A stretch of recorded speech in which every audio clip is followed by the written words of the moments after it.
Good evening, distinguished guests, esteemed speaker, and friends. My name is Vishwajit Das, and on behalf of Khola Hawa, our organization, it is my absolute pleasure to welcome you in today's seminar, Bengal, Recovering Bharat's Past, Bengal's Heritage. We are deeply honored to have with us our founder, Dr. Swapan Das Gupta, along with Sri Sanjeev Sanyal and Sri J. Sai Deepak.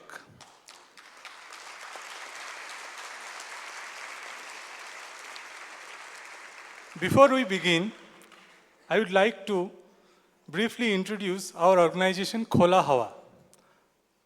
Khola Hawa is a Bengali name for fresh breeze or Khuli Hawa. Our society was established as a part of larger initiative to reclaim the cultural sphere of nationalistic Indians. We organize cultural programs, debates, seminar, and philanthropic works in every corner of West Bengal. From providing relief in flood-affected areas of Alipurduar and landslide zone of Darjeeling, to distributing relief materials to the people of Murshidabad during the time of religious tension. Our team has worked tirelessly in this work. To give you a better sense of our journey, I want to present a small visual presentation of the works that we did in past. Video, please.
Thank you for your patience.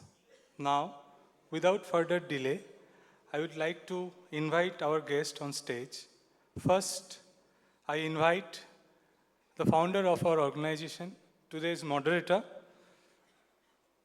eminent writer, Padma Bhushan, Dr. Sapan Dasgupta.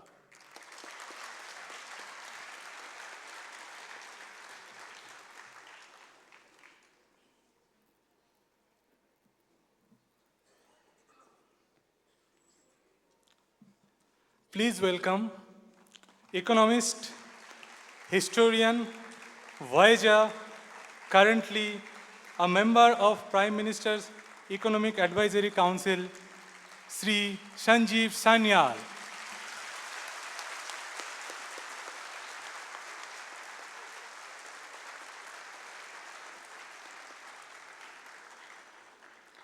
And finally, please welcome the legal scholar, the author who redefined our understanding of civilizational identity, Sri J. Sai Deepak.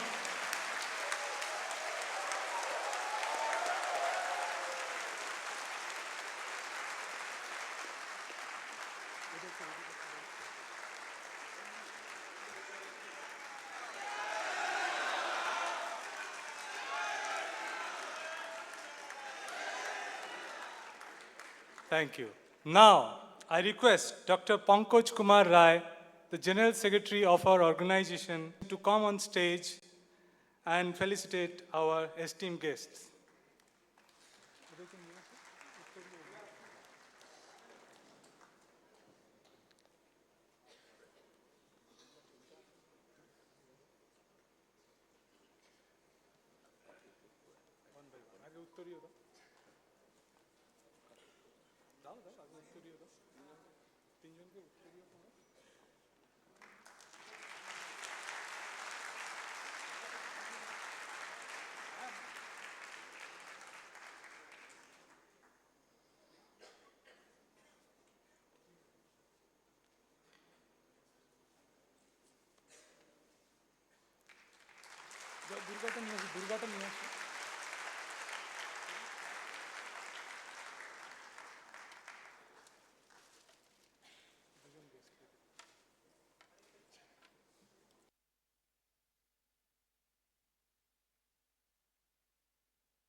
As per our tradition, we begin every event by honoring our motherland. I request everyone to please stand up as I invite Professor Dr. Shutaba Bandyopadhyay on stage to lead us in singing Vande Mataram.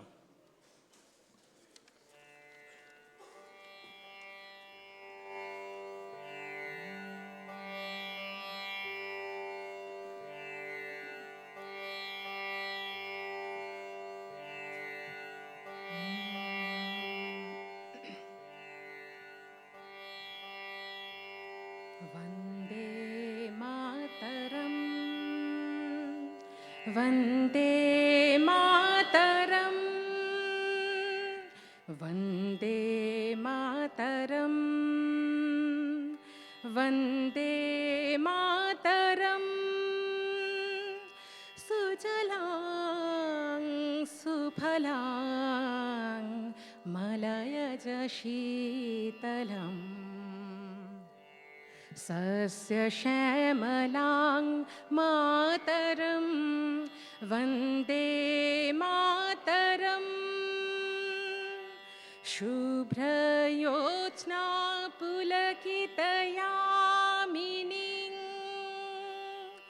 फुल्लकुसुमित द्रुमदलशोभिनीं सुहासिनीं सुमधुरभाषिणीं सुखदां वरदां मातरं वन्दे मातरम् कोटि कोटि कंठ कल कल निनाद कराले कोटि कोटि भुजैर धृत खर कर बाले अबला केनो माए तो बोले बाहुबलधारिणीं नमामि तारिणीं रिपुदलबारिणीं मातरं वन्दे मातरम् तुमि विद्या तुमि धर्मा तुमि हृदि तुमि मर्मा त्वं हि प्राणाः शरीरे बाहुते तुमि मा शक्ति हृदये तुमि मा भक्ति তোমারই প্রতিমা গড়ি মন্দিরে মন্দিরে বন্দে মাতরম ত্বং হি দুর্গা দশ প্রহরণ ধারিণী কমলা কমলদল বিহারিণী वाणी विद्यादायिनी नमामि त्वं नमामि कमलाम् अमलाम् अतुलां सुजलां सुफलां मातरं वन्दे मातरम् श्यामलां सरलां सुष्मितां भूषितां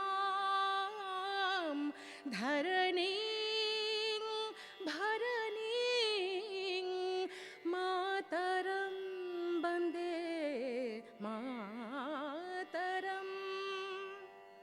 सुजलां सुफलां मलयज शीतलम् शस्य श्यामलां मातरं Vande Mataram Vande Mataram Vande Mataram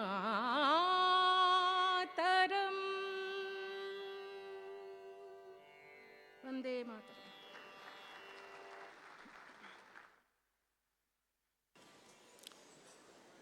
Thank you, Dr. Bandyopadhyay.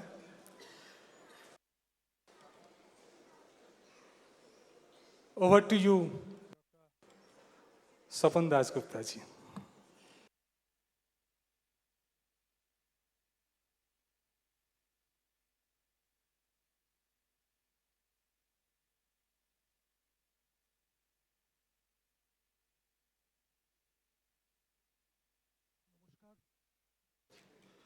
Namaskar, Shubho Sandhya. Thank you very much, everybody, for making this event a spectacular success.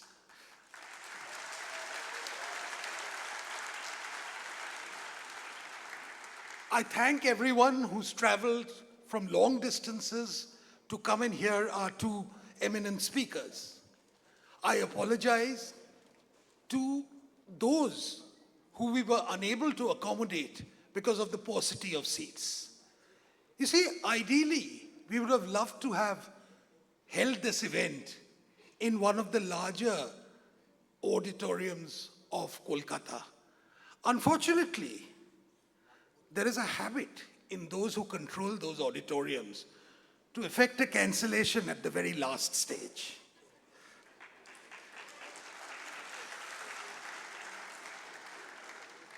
And this is one of the features which we in Khola Hawa have tried to combat, the process of exclusion, which has been a facet of discourse in the state of West Bengal. It's been terribly one-sided. In a state dominated by what might be called progressivism, the glorification of backwardness, and a denial, a refusal to accept that West Bengal is not Bangladesh. So, consequently, we have often been debunked as reactionary, obscurantist, anti-intellectual, and even anti-Bangali.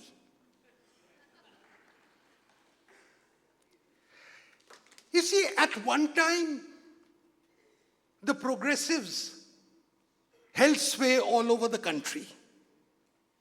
But the winds of change were evident after about 2012, 2013.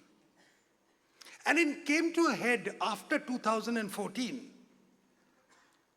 when changes in national politics were also accompanied by the emergence of an alternative ecosystem, an alternative intellectual ecosystem. Ideally, West Bengal should have been in the forefront of this emergence of New India. After all, the rediscovery of Bengali icons from Bankim Chandra onwards, right down to the historical tradition, the tradition of historians, which included people like Ramesh Chandra Majumdar and Sir Jadunath Sarkar, was a feature of this. Unfortunately, Bengal was a bit slow to respond to these. We in Khola Hawa have played a modest role in allowing people to rediscover these traditions. We may have been kept out of lit fests and boimelas, or from the cozy club of the beleaguered old order, but we have reached people through the social media and otherwise. And today, a lot of people expressed a great deal of surprise that we are able to fill a hall like Kala Mandir and have an overfull a hall like Kala Mandir in anticipation of two of the greatest intellectual Kshatriyas of the alternative ecosystem.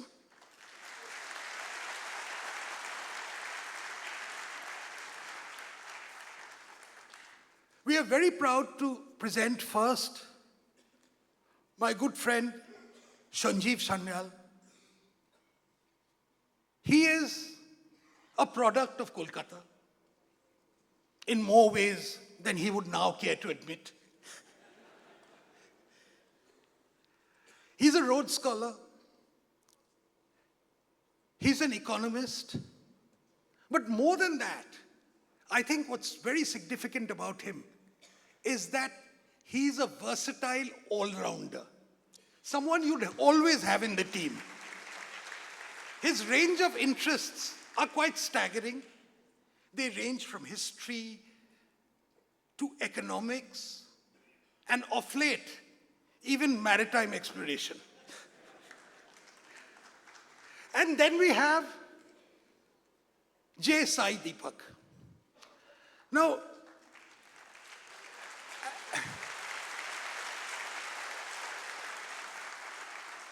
it's not often that a Tamilian lawyer has such a vast cult following in a city like Kolkata.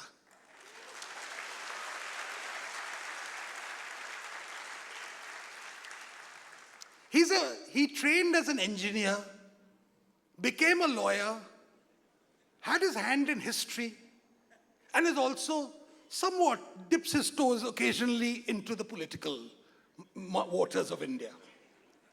A man who has captivated the minds of the young with his intellectual sharpness and sheer lucidity. He is a legend. We'll start the sessions with Sanjeev speaking for about 45 minutes. We'll follow that up with Sai. And finally, hopefully, time permitting, we shall have a bout of question answers. So without further ado, let me hand over the rostrum to Sanjeev Sanyal. And I think he's got an audio-visual presentation as well. So Sai and I will sit.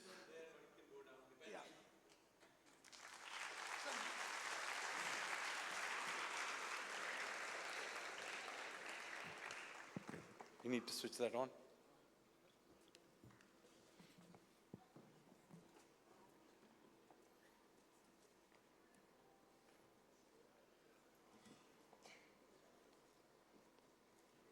What are you doing?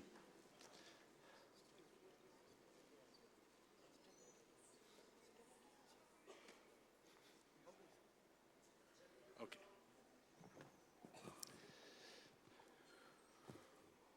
Namaskar, Shubha Sandhya. How is Kolkata doing today? So what I'm going to do is, in the next 45 odd minutes, I'm going to talk to you about a project some of you may have followed on social media, which is INSV Kaundinya. This project is really about trying to rediscover India's maritime past. But standing here in Kolkata, let me say, it is specifically also about rediscovering Bengal's own soul.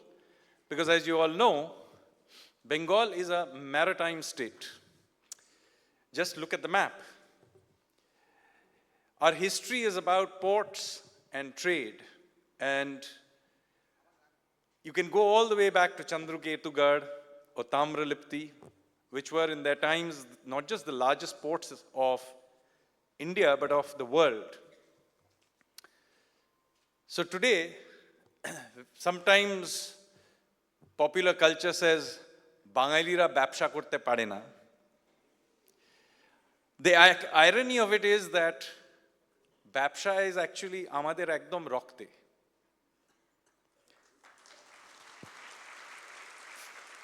"50 years of trade unionism and atilbaji cannot remove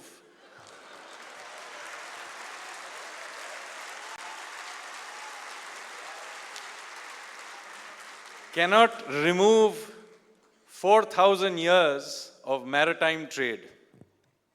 And I'm going to tell you a little bit about that trade.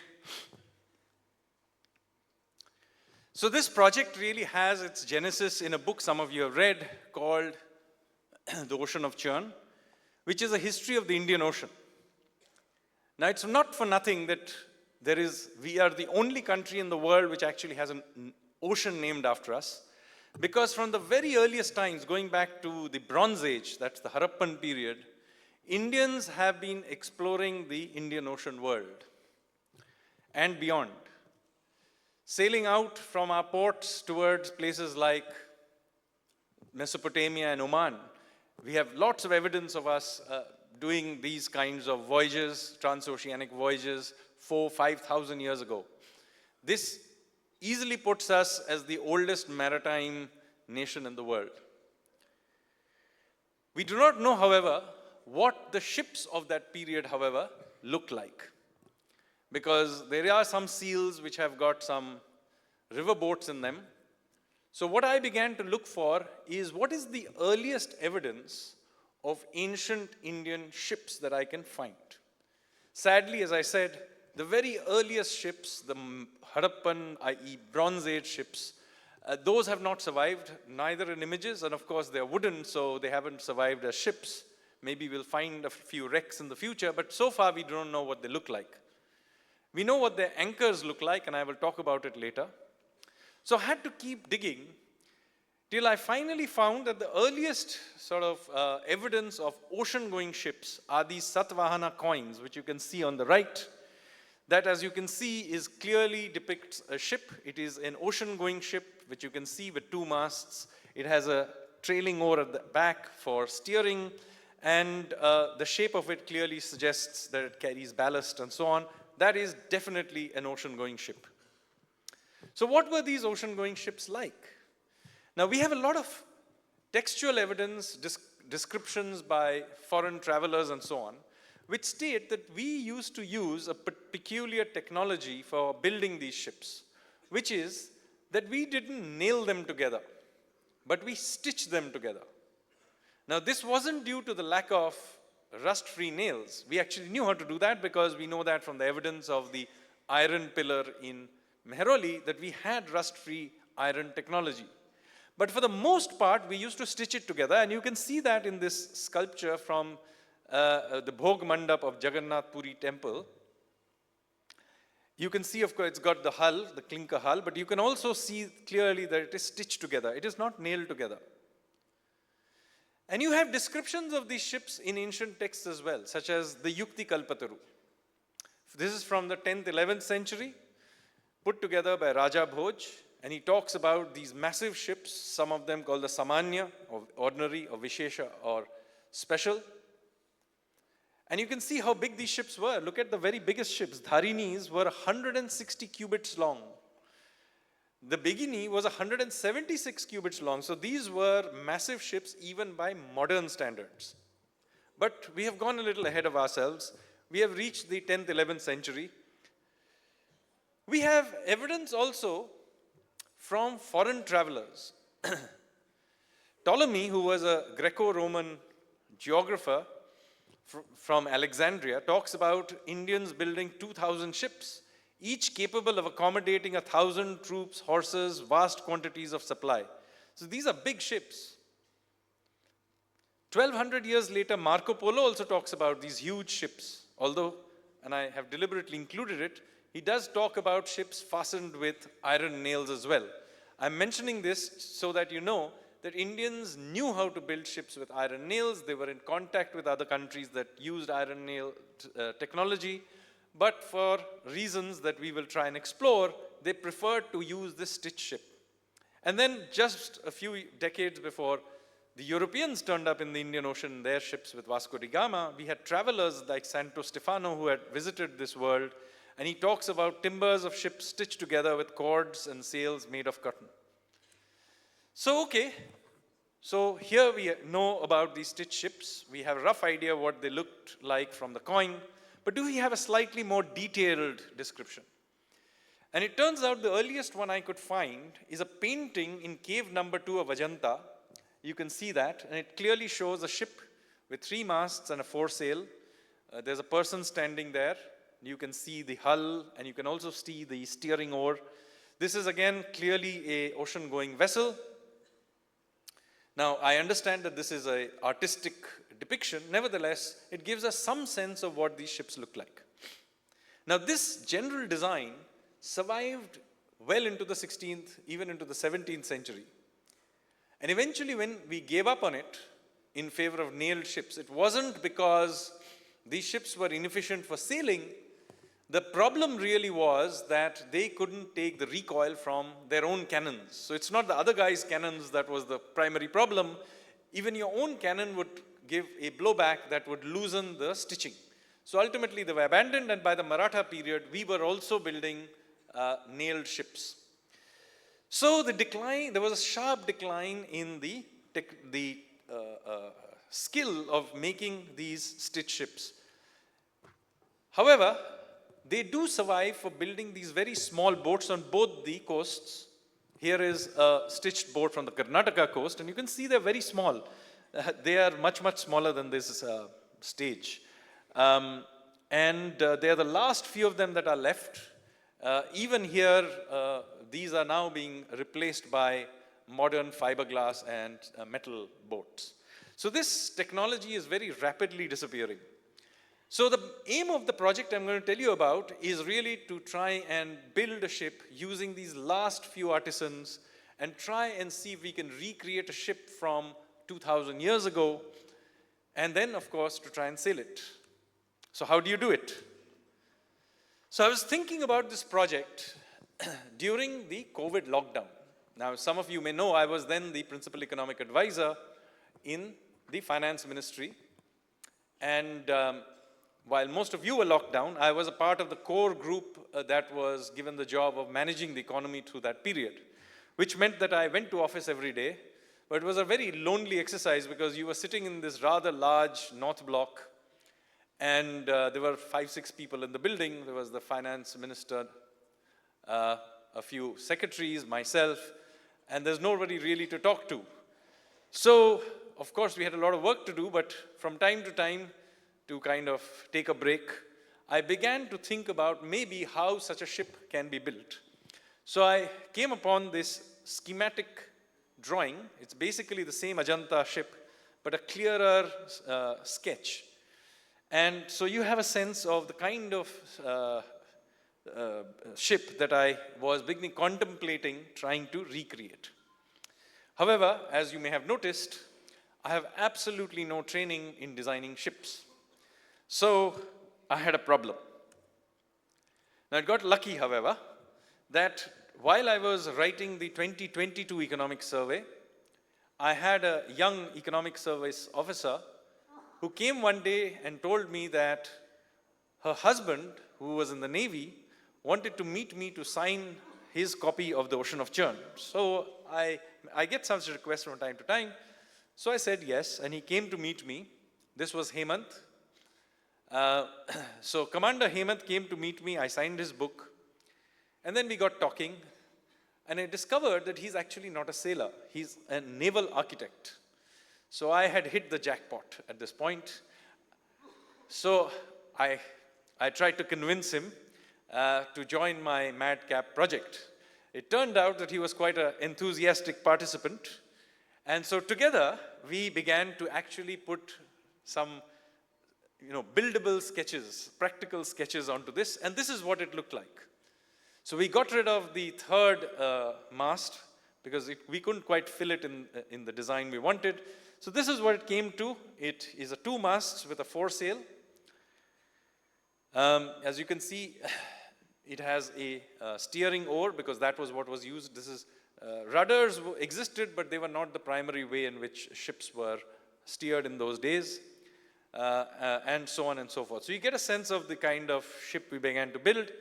Notice here that this is a square-sailed ship.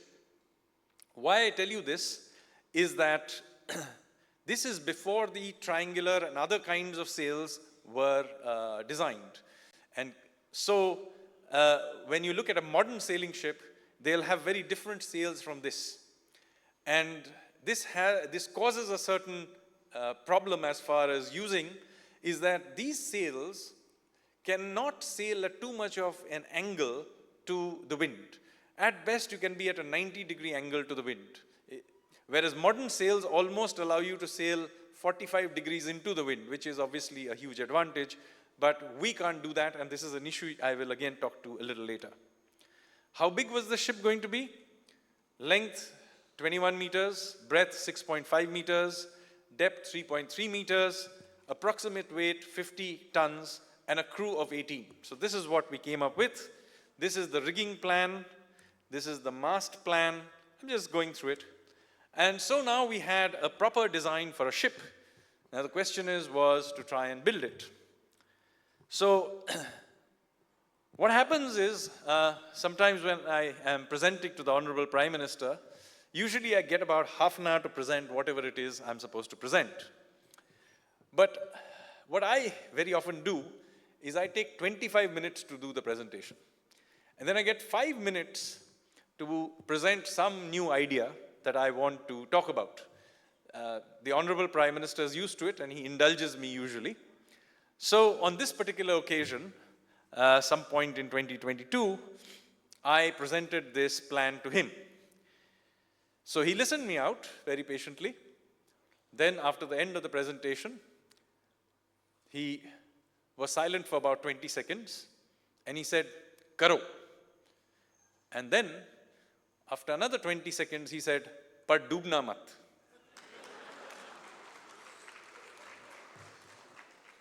So, with that encouragement, I began to look for a way to begin building it. So I went and talked to the Ministry of Culture.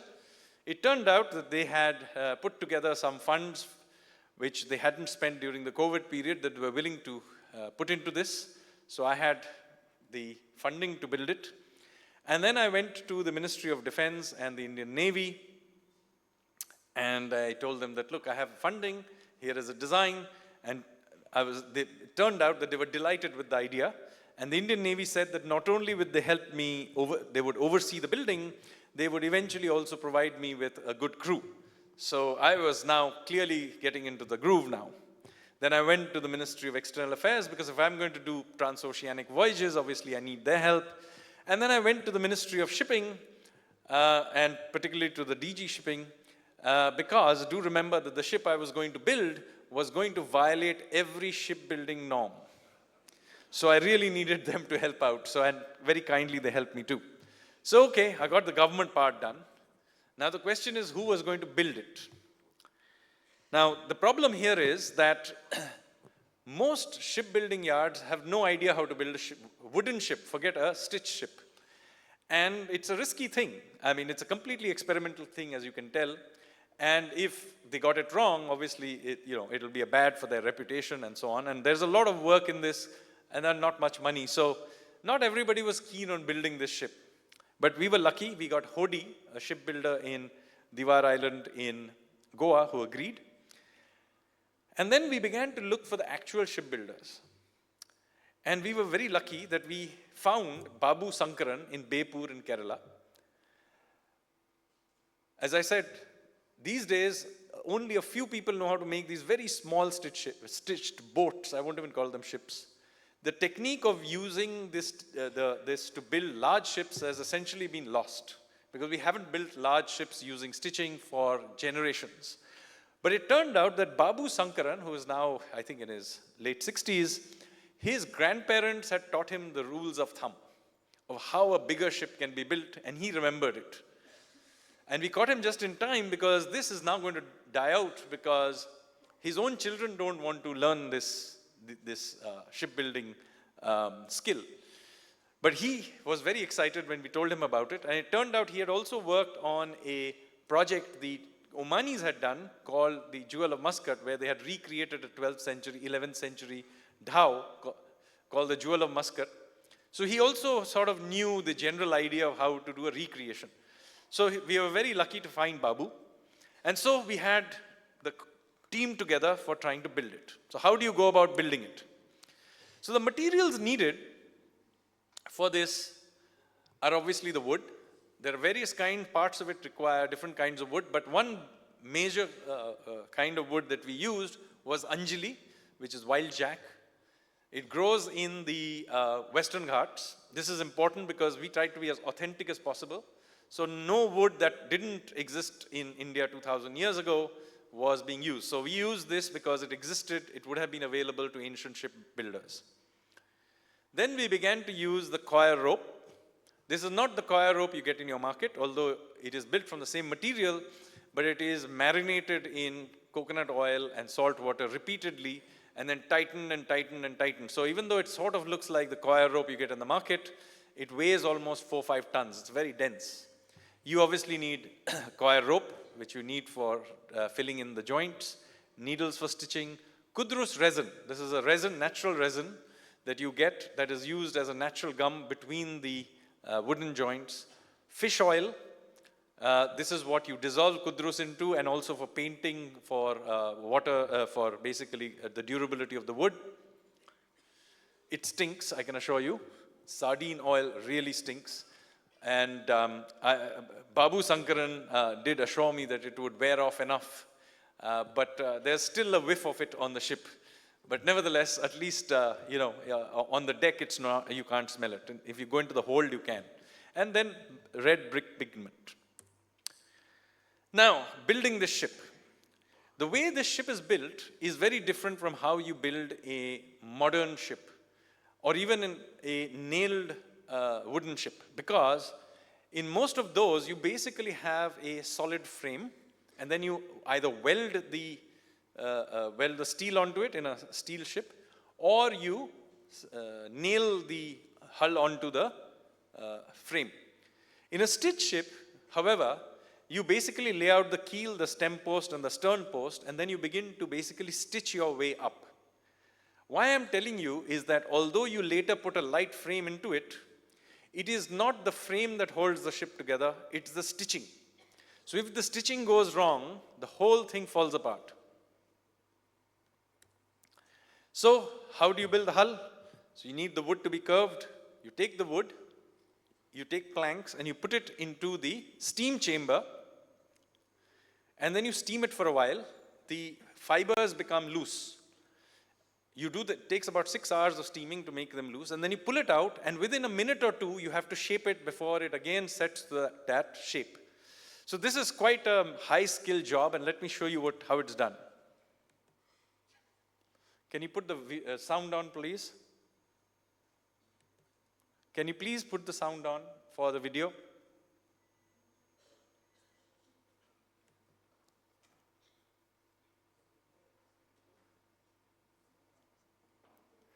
Oops.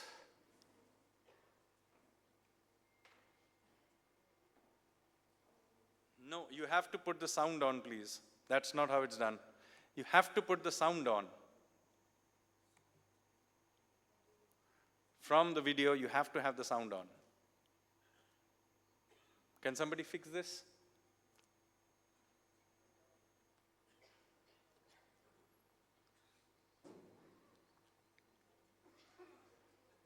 So you can see the plank being pulled out.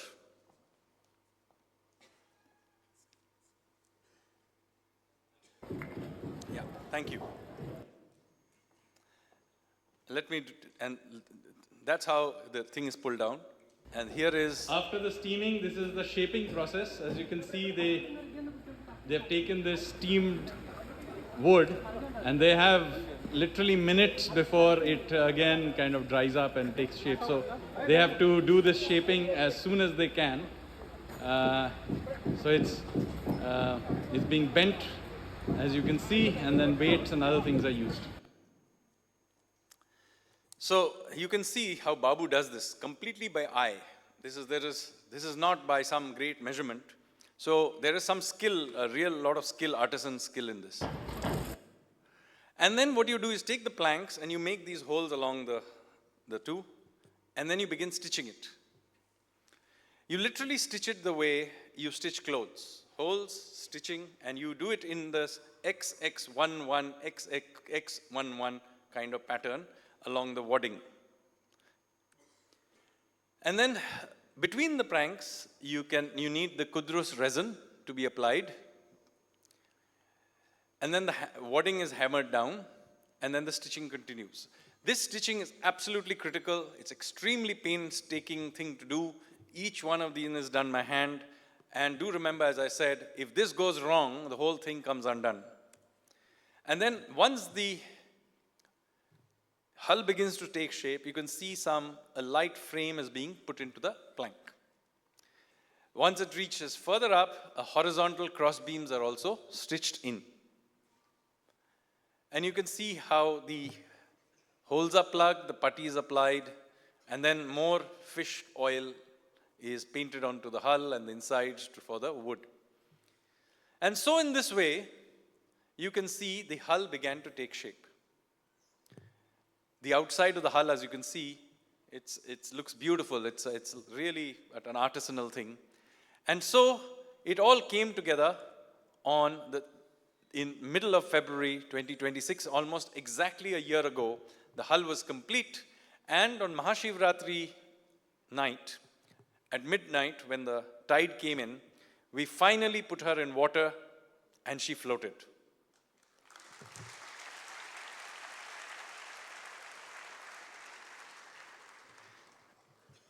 This was quite a relief, as you can imagine.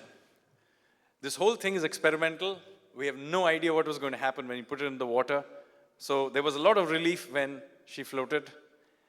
And then we began to outfit the ship. So this requires you to begin to put the rigging up, the mast, the sails, and so on. So we are really putting the deck on the top, and so on. So that also took some time. We also took in a stone anchors. Now there is an interesting story to this, because this anchor design is a lot older than the ship design. So the ship design is from around about the 4th century AD. But the anchor design is from 4,500 years ago. That's 2,500 BC. Why? Because although we do not know what Harappan ships look like, we know what their anchors look like, because the ships have got destroyed, the wood got destroyed, but their anchors were made of stone. So in Lothal, in Dholavira, in Bet Dwarka, we have found their anchors. And they looked like this. So how does it work? Well, the top hole is for the rope, and the bottom 2 holes are for the wooden stake that goes through them. So when you put it in, it gets stuck in the mud when you pull it, okay? And so we decided, although we were building a 1,600-year-old design ship, we would carry a 4,500-year-old design anchor, and let me tell you, it really works well. And then, of course, we had to put some artwork. So we decided on this, that one of the sails would carry a Ganda Berunda. That is a mythical two-headed bird, which is commonly used as a symbol by many royal dynasties, including those of the Kadambas of Goa. Later on by 1 or 2 of the Vijayanagar dynasties. And today I believe it survives as the state symbol of Karnataka. So it is a important symbol. The other is Surya, also a common symbol. And then the Simhayali. The Simhayali is there in a lot of Chalukya temples. And of course, as I said, the Chalukyas were great mariners as well. So all put together, we put these motifs. And then you have the dry docking to pull it out, just to check everything. And then it was time in May to check whether this thing that we have built could survive actually at sea.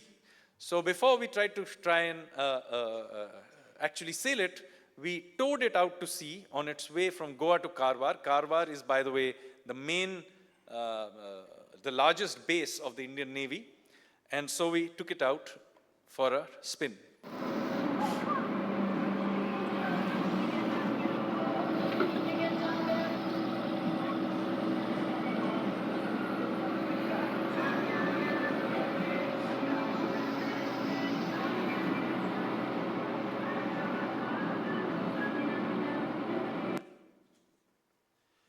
The ship survived that quite easily. And a few days later, the ship was then inducted into the Navy as INSV Kaundi on the 21st of May in 2025.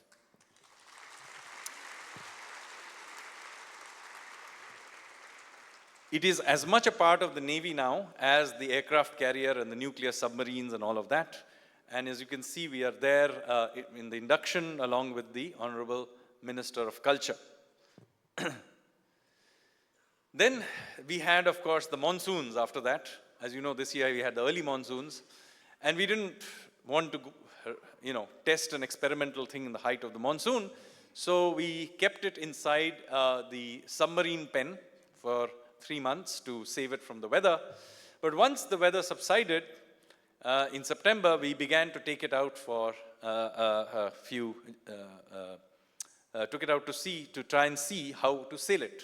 Now, I want to remind you that the Navy had given me an excellent crew. The crew included 4 Navy officers, 12 Navy sailors, 1 medic, and of course, there was 1 random economist. But nobody in that crew, including those, some of whom were national level sailors, had any idea how to sail it. Because do remember, it has no modern characteristics. It doesn't have a rudder, it has a sailing oar. All this rigging is completely different. It's made of rope and wooden pulleys and square sails, and the hull is flexible because it's stitched together. and so on and so forth. There are many, many little things I won't get into, but basically it doesn't behave at all like a modern sailing ship. So we started doing trials in September. And as you can see, I'm standing in between there in the light t-shirt as well. So I went there on many rounds to sort of work on this. And little by little, we began to get a sense of how such a ship could be sailed. So you can see all the crew training happening between September and December 2025. And then came the issue of doing its first voyage. So of course, both the coasts have a tradition of maritime tradition. And we had been thinking that we would, we had to choose between the two. But we were already on the west coast. And as it happened to be in December of 2024, the Honorable Prime Minister had hosted His Majesty the Sultan of Oman, and they had made a joint declaration stating that the first voyage of the Stitch ship, which hadn't been named then, would be from Gujarat to Oman. So therefore we decided that would be our maiden voyage of this ship. So here we are, the flag off, 29th of December. The crew is there. You have in the presence of senior Navy officials and of course the ambassador of Oman to India. And this is what the voyage was to be. The first maiden voyage would be from Porbandar to Muscat, and the second voyage would be the return journey back to India. So we set sail, and immediately we had a problem. So we got towed out from the harbor, Porbandar harbor, and we were taken out to sea. The towing rope was taken off, and then we were left to our devices. And initially there was no wind, but when the wind began to blow, we discovered there was a serious, serious problem, which was that it was blowing directly from the west. And we wanted to go west. Now you see, I told you right in the beginning, the square sail has one major problem. You cannot sail into the wind. Sailing into the wind is possible with modern sails up to 45 degrees. So you can do something called tacking, like a zigzag in this way, that way. You can't sail directly into the wind even with a modern sailing wind, but at least you can be as much as 45 degrees into it. In our case, the best you could do was 90 degrees. So since the wind was blowing, and if we didn't do anything, we would be blown back into Porbandar, we decided we will head north. That's at a right angle to a westerly wind, right? So we began to sail north. We sailed north on 29th December. All of 30th, we sailed north. By 31st morning, we were basically crossing the Gulf of Kutch. And still the wind is blowing from the west. So we kept going north. By some point, by evening, we were some 50 nautical miles from Sir Creek. As you know, that's the Pakistan border. Not only were we heading into Pakistan, we had another problem. Fishing vessels. So that area, if any of you have been to that area, it's full of fishing vessels. So we had this, first difficulty is obviously we have this ship that we are sailing, we have to dodge through all the nets and vessels. But the other problem was that the fishing vessels began to look on us with grave suspicion because we were a strange looking ship that they had never seen before. And after dusk, we began to hear on channel 16, which is the open channel, the fishing boats began to talk amongst themselves something about us in Gujarati. And then they began to call the Indian Coast Guard, telling them that there was this strange Pakistani vessel in the vicinity.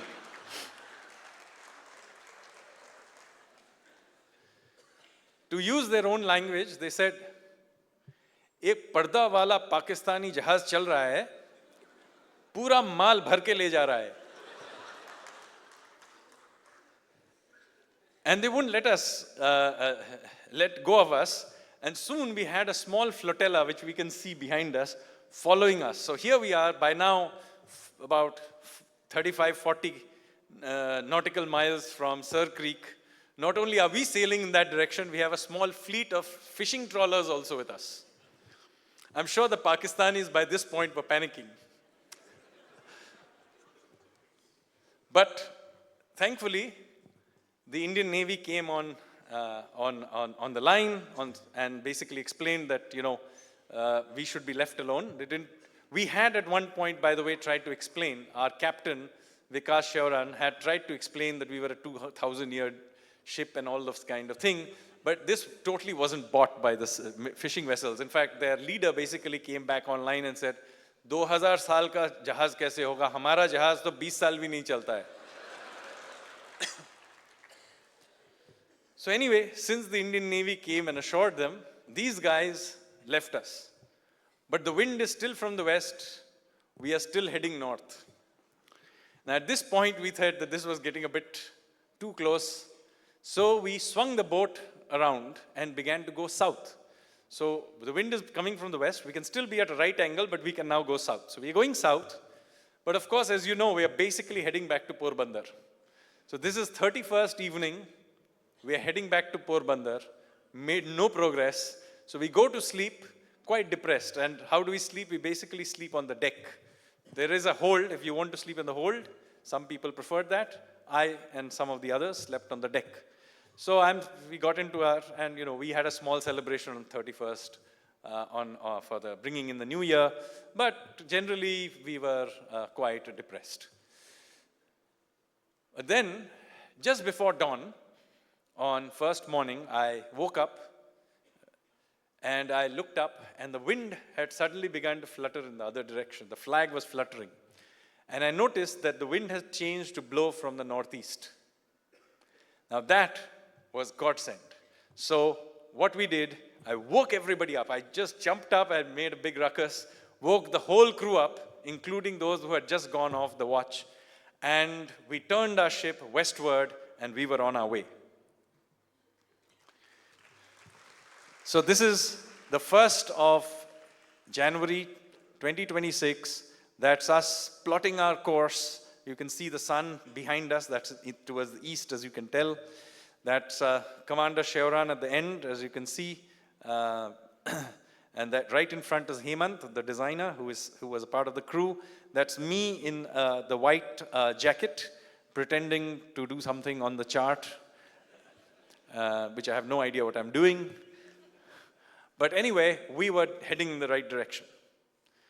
Now, when you're sailing a ship like this, you have to remember that unlike modern ships, you don't have very deep keels. It has a keel, but it's not as deep as modern ships would be. And so you get a lot of roll on that ship compared to what a modern motor ship, of course, but even a sailing ship would. I'll give you a flavor of how it feels to be on it when you see it right from the back.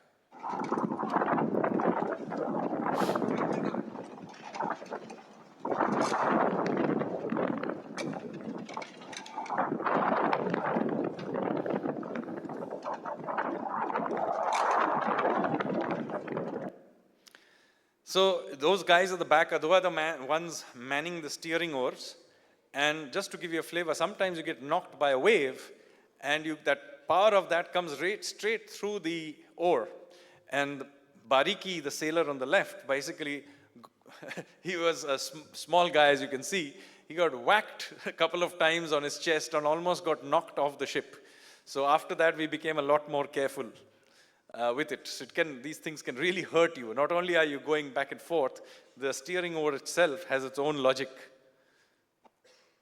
But once we got the hang of it, it was quite nice. And we began to do 3, 4, sometimes even 5 knots, which is very good going on a ship like this.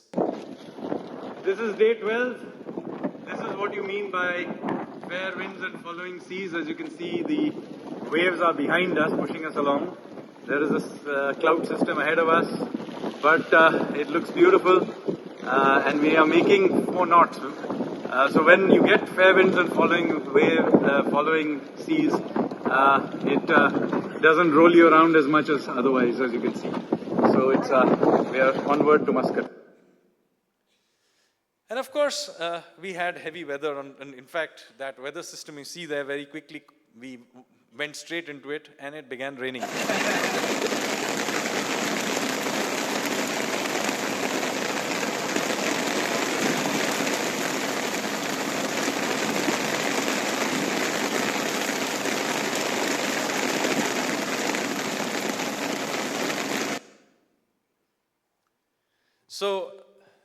do remember that the ship has a deck and it has a hold. Doesn't have cabins. And irrespective of weather, a small crew of at least 5 of us have to be always running the ship. So it is done in a 4-hour cycle, but in conditions like that, maybe half the crew has to be manning the ship. You have to stand in the sun. You're wearing raincoats, of course, but and it's very wet, but you have to be manning the ship irrespective of how the weather is. And at other times, it's completely still. Some of you may be under the impression that out at sea, there are waves all the time. That's not the case. You very often get situations where absolutely no wind at all. Those are called glassy seas. You can see why it's called glassy seas. And those are in fact, as a sailor now, I can tell you, that is a far more difficult situation than actually being in a storm. Because when your sails are completely flat, as you can see there, you have no forward movement at all. There's no motor here, remember. There's nothing modern in it except some communications equipment. So the only forward momentum comes from the sails. When you're in glassy seas, you have no forward momentum. That doesn't mean that you're not moving. You are moving because there is a current here that is drifting along, but you're drifting with the current. You have no control over it. So you also got periods with that. And what was life like on this ship? This is day 9. We have just crossed halfway point, and you can see the sails are up. They are giving us good 12-13 knot winds. So we are making about 3 knots. As you can see, this is the crew. This morning, sails are up. There are some adjustments being made, and you can see all around us as things are. This is how it looks over the side.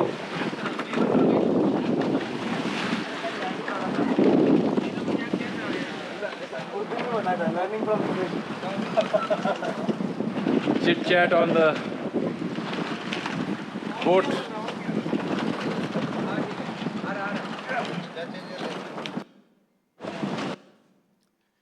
And then you can see how tiny this boat is in the vastness of the ocean. In fact, the usable space on this ship for 18 people was smaller than this stage. And there's a little more space below, but as you will see, it's basically where our supplies are. So there's a little bit of space to sleep, but not very much. So that is where 18 of us basically spent 17.5 days as we made the crossing. Now do remember that we are doing this crossing in winter, which means actually we get more nighttime than daytime. So 13 hours nighttime, 11 hours daytime. And as I said, we don't have anything modern on it other than the communications equipment and the navigation equipment. So we don't even have lights. But we found that your eyes get adjusted so well to the dark that on a full moon night, your eyes are good enough to actually read by just moonlight. But nevertheless, you do need some more light for doing various things. And for that, we used to use headlamps. Now, when your eyes have adjusted to so much darkness, even bright torchlight or a headlamp looks too bright. So the way you deal with that kind of situation is to use red-colored lamps. There's a particular red-colored lamp which allows you to function. And this is what it looks like raising a sail at night with that headlamp.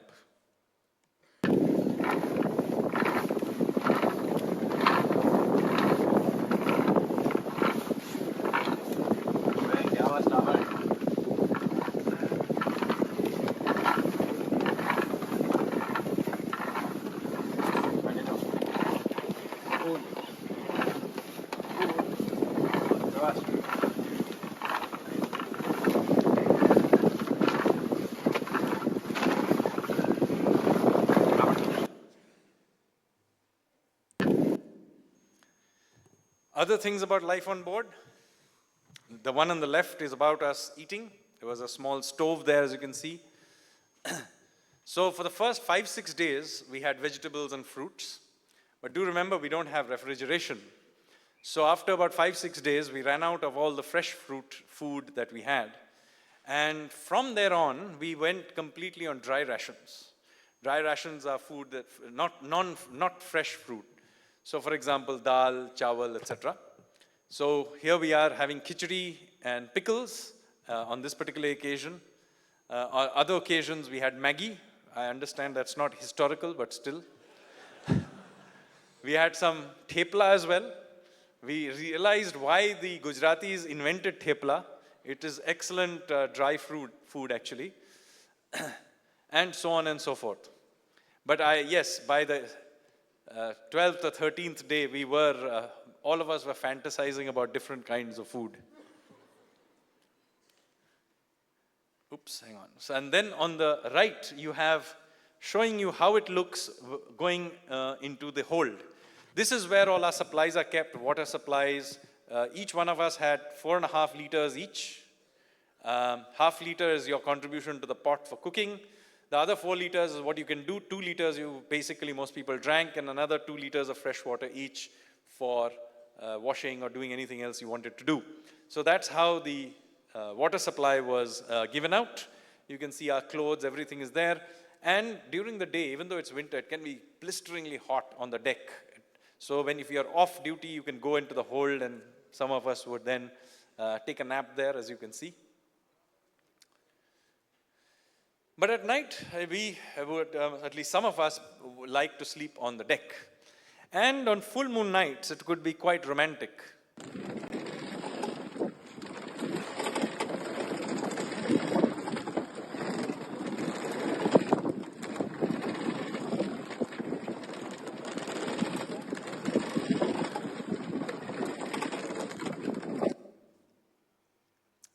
That particular clip was taken on this phone, lying on my back in my sleeping bag. So, it gives you a flavor how it is. But then they could be stormy nights as well. And those gave a different feel altogether.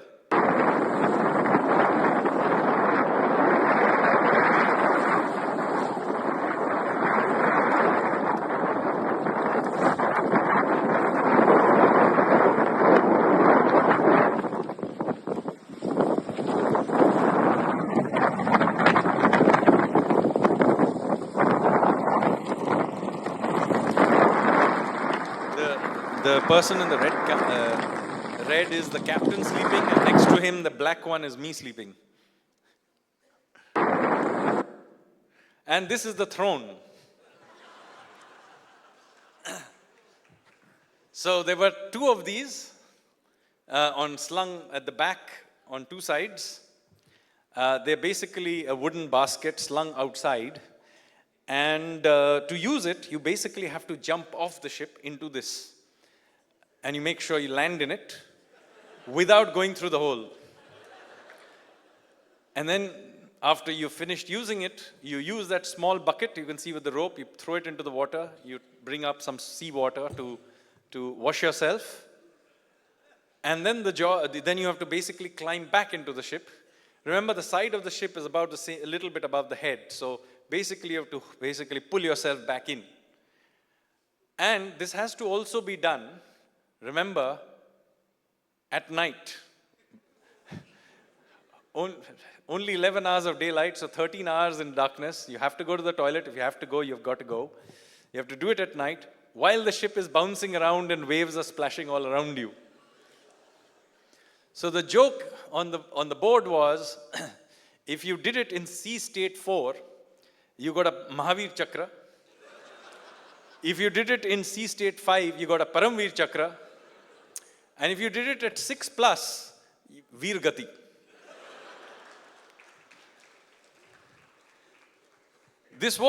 It could be, quite hair-raising. If you do remember, if you fall off, there is no real way of rescuing you because the ship cannot go back. It's run by wind, so it can only go forward. Maybe if somebody heard that you had fallen ill, they would throw a life jacket after you, or if you're wearing one or whatever. But basically, your best bet was to begin swimming towards Porbandar. Later on, we did rig some sort of a a rope, a tied thing which we would put on before we went in. But do remember, even that is not particularly safe, because what would happen is that basically you would be hanging off the back, and in a ship that is bouncing and rolling around, you would basically be slammed against the sides of the ship and almost certainly break several bones before being rescued. But we decided that was better than being shark food. We did see a lot of sea wildlife as well, sea wildlife. Here are some dolphins.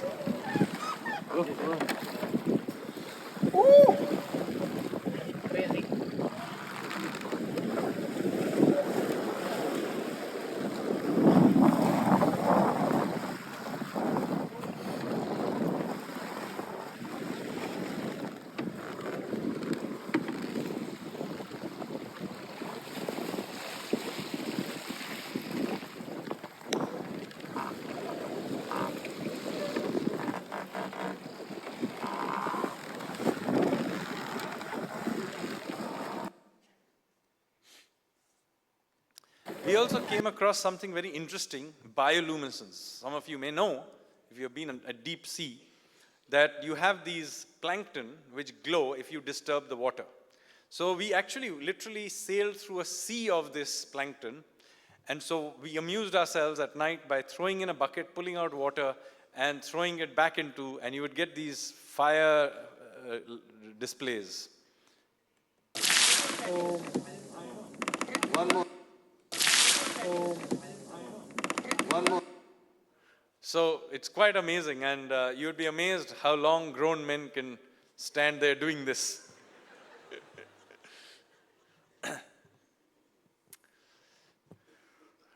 Our other amusement, it will find interesting, is that we occasionally watch Dhurandhar in Pakistani waters on the sail.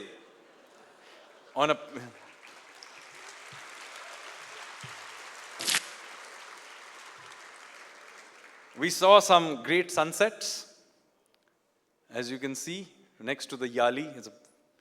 And very often people forget, we also saw some great moonrises. People living in cities forget that there is such a thing as a moonrise. This is what it looks like. So, it took us 17 days to cross from Porbandar to Muscat. As a straight line, the distance is 650 nautical miles. That's 1,176 kilometers between Porbandar and Muscat. But of course, we are a sailing ship, and we went up and down and sideways and so on. So we covered about 1,513 kilometers. In fact, this is an understatement, because this is only we plotted a few points and joined them. In reality, we went a lot more up and down than that suggests. As you can see, a lot of that is through Pakistani economic zone, not through the territorial waters where we would have been arrested, of course, but a lot of it is through their economic zone, and then through Iranian economic zone till we were in Omani waters.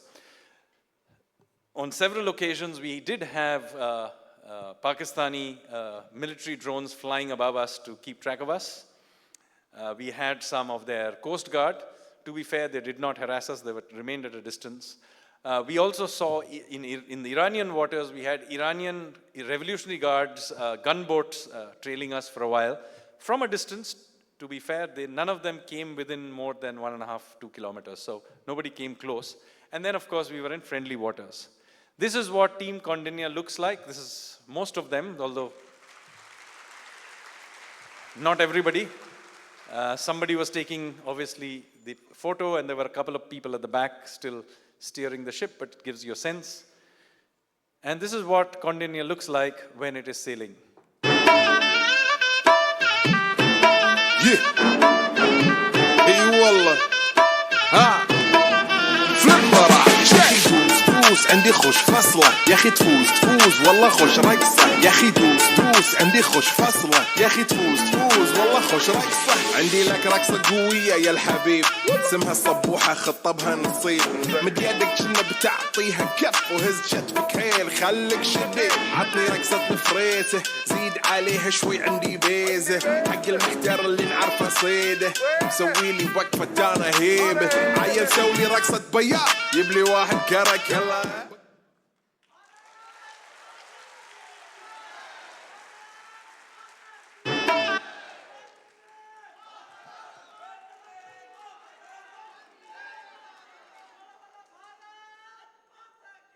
Jai.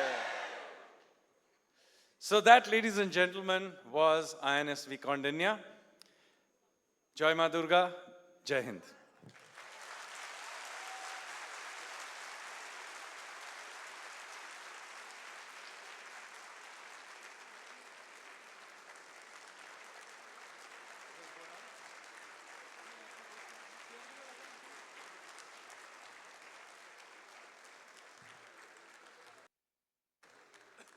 Thank you, Mr. Sanyal, for such an encouraging session.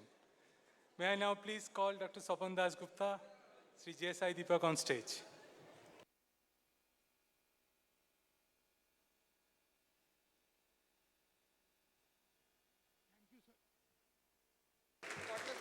Thank you, Sanjeev, for a riveting presentation of your adventure.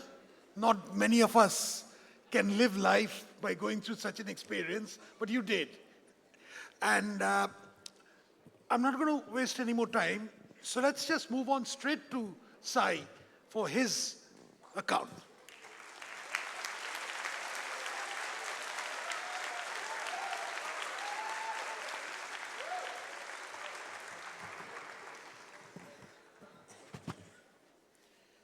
Namaste.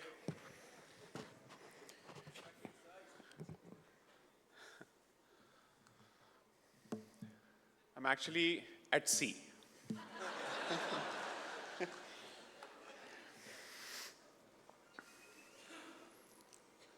I never imagined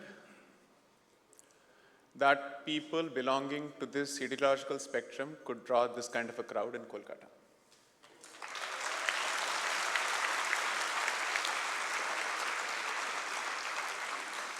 So thank you for coming in such numbers. It's heartening. I just miss a couple of historians at this point who we had the opportunity to engage with in my previous outing here.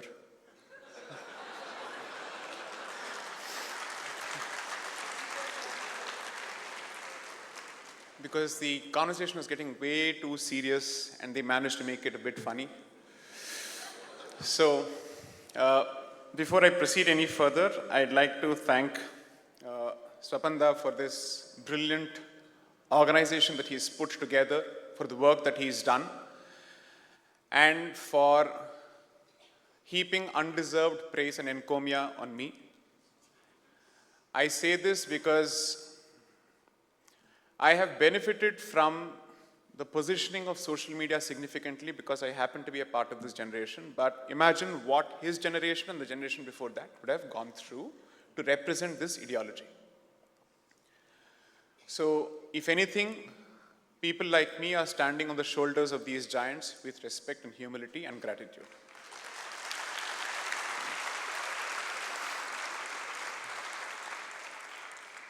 And I envy the interesting life Sri Sanyal leads. And the kind of things and number of things he manages to excel at, it's fantastic. I think we have a polyglot in this generation. He's a role model worthy of emulation for a lot of people of this generation and the next. How many people are from my Biradri, namely the legal fraternity here? A show of hands, please. Thank you. And how many from NUJS? Thank you. Thanks for coming. So, let me explain why I was supposed to deliver a lecture in their college today. Was supposed to, should tell you a lot. So the original session was at 12:30. The group from the institution that put together the invitation, and they'd been coordinating with me for a couple of months now. They'd done everything, but the usual suspects started circulating certain messages on WhatsApp. And then the invitation was put to vote, I received credible information from the organizers that the vote was certainly in my favor, but I said, I'm not going to make it for the simple reason that once an invitation is extended, I don't see the point of putting it to vote. So I respectfully rescinded. But this tells you how much of work is left to be done.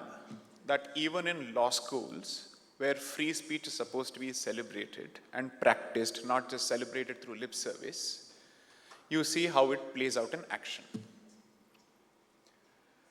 And then we hold forth and grandstand on soapboxes as conveniently as possible and as often as possible as to how free speech is under attack. So here's what I propose to do. This will be a slightly fishing and roving exercise in terms of dealing with history.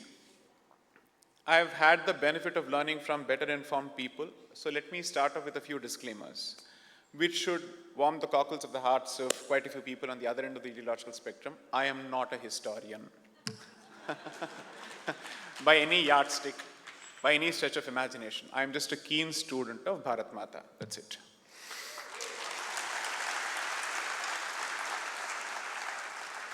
My foray into this subject has been largely because of certain compulsions. Because law never completes the picture, it only tells you a part of the picture. I don't think it's ever possible to understand law as a subject without understanding history, without understanding economics, without understanding culture.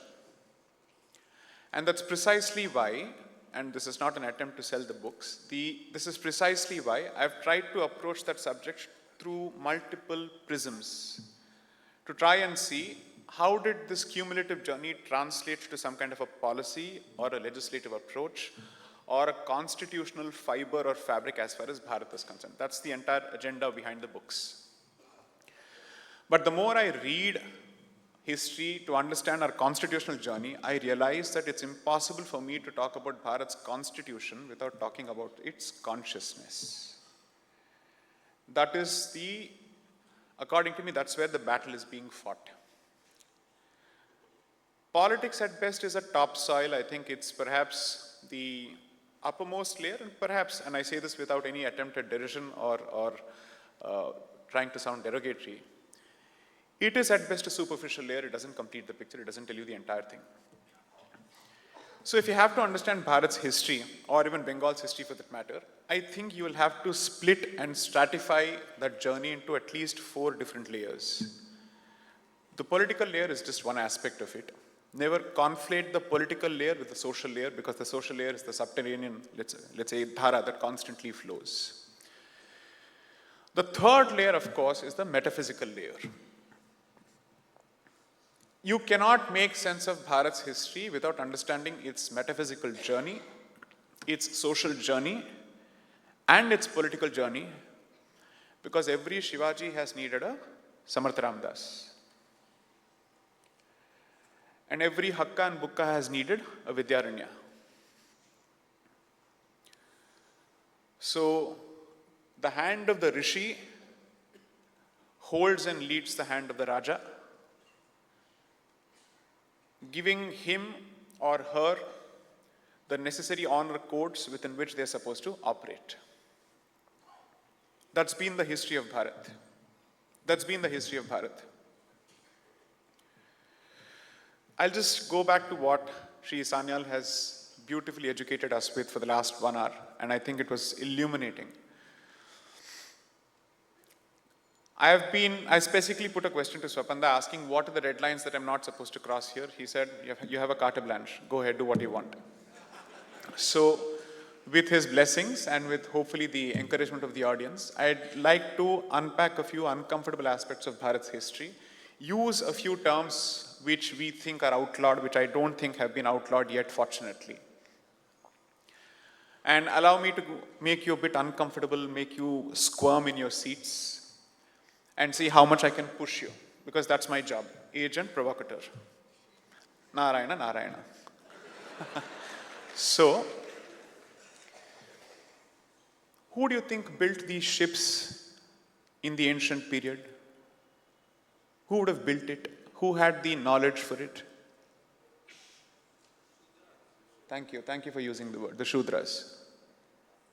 Surely Brahmins didn't build it. You had communities around these trades and these crafts. Could they have built ships without education? Without technical education? Is it possible? Can you be a sthapati from the Vishwakarma community who's sculpting the Itihasas and the Puranas on the walls of the temple without understanding our Itihasas and Puranas? Surely Vishwakarma community doesn't fall within V1 and V2, going by the current classification. So they had access to this. So what is it about Bharat's history and the nature of Hindu society that we are missing? What is it that we don't understand? I'm a mechanical engineer. Let me try and use a former mechanical engineer at that. 2006 was the last time I touched an engineering book. So let me try and use that fraternity as an example to try and see if I can draw some parallels with how the Hindu system is operated, and then explain and come back to the history of Bengal. I'll tie it all up. Just give me some time to, let's say, build some lead into this. One, mechanical engineers don't build things. We design. We don't put together formulae, we use. So there is someone even above us. And that has to be the Puritan, someone who is into basic research, fundamental research. That guy wouldn't know how to operate the lathe machine. Even engineers, most of us don't know. You might assume that if a vehicle were to break down on the highway, we would know how to operate or repair. Most of us don't. If you ask a mechanical engineer if he knows how to, let's say, build a mold in the foundry, which is what it's called, he learns it from a non-engineer. He doesn't learn it from an engineer. He learns it from a non-engineer. Because the person at the shop floor knows he does what he knows best. As a mechanical engineer, when you enter the core sector, which is the manufacturing sector, you are expected to go through the boot camp, which is to go to the shop floor, understand how machines actually run and work through people who are actually qualified through what we call the ITI programs. Not IITs, ITIs. And you're expected to engage with them, understand them, acclimatize in that environment, understand what they go through. If you don't earn their respect, you cannot hope to run a factory. If you don't earn the respect of the people at the shop floor, there is no way you can run a factory. My family has produced so many mechanical engineers that it was the default option. So literally it's a family of nuts and bolts. And so many of them have risen through the ranks and they know what it means to earn the respect of people on the shop floor. You may have scintillating degrees to boot from the best of institutions. You may know how to put together an equation. You may talk about the science of it. But you don't know what to do when something breaks down at the shop floor. They know it better. So the Hindu structure, you have to see it as increasing degrees of abstraction. That does not make anyone at any rung or level inferior. Because your abstraction is useless if you don't know or if you don't have someone who knows how to bring it to life. Just give someone a simple piece of metal and ask them, this is the shape that it is supposed to finally come out with. Here's the lathe machine. I'm giving you all the heads you need. I'm giving you all the drill bits you need. I'll give you all the tool bits you need. Let's see if you can do this on your own. The best of engineers will suck at it. They don't know what they're doing at all. Not just in this country, in most countries. Because our job is to design using equations that we have inherited from someone who has done basic research, and then it is farmed out to someone for implementation on the shop floor.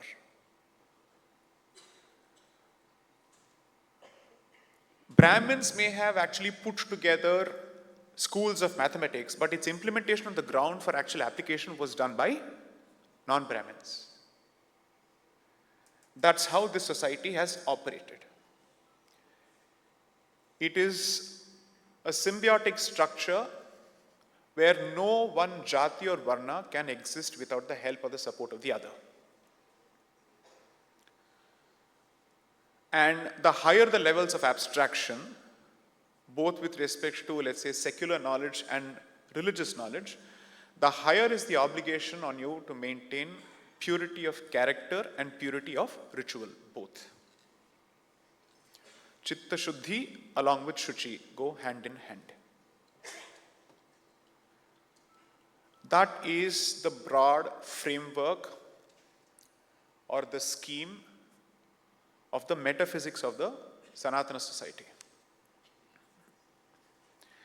If you don't understand this innate impulse which informs our societal structure and organization, it is very easy to play mischief by pitting one against the other.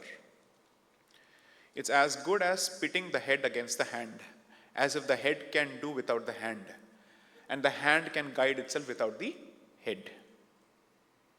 This needs to be understood because, as I understand, the way winds are currently blowing in whichever quarter,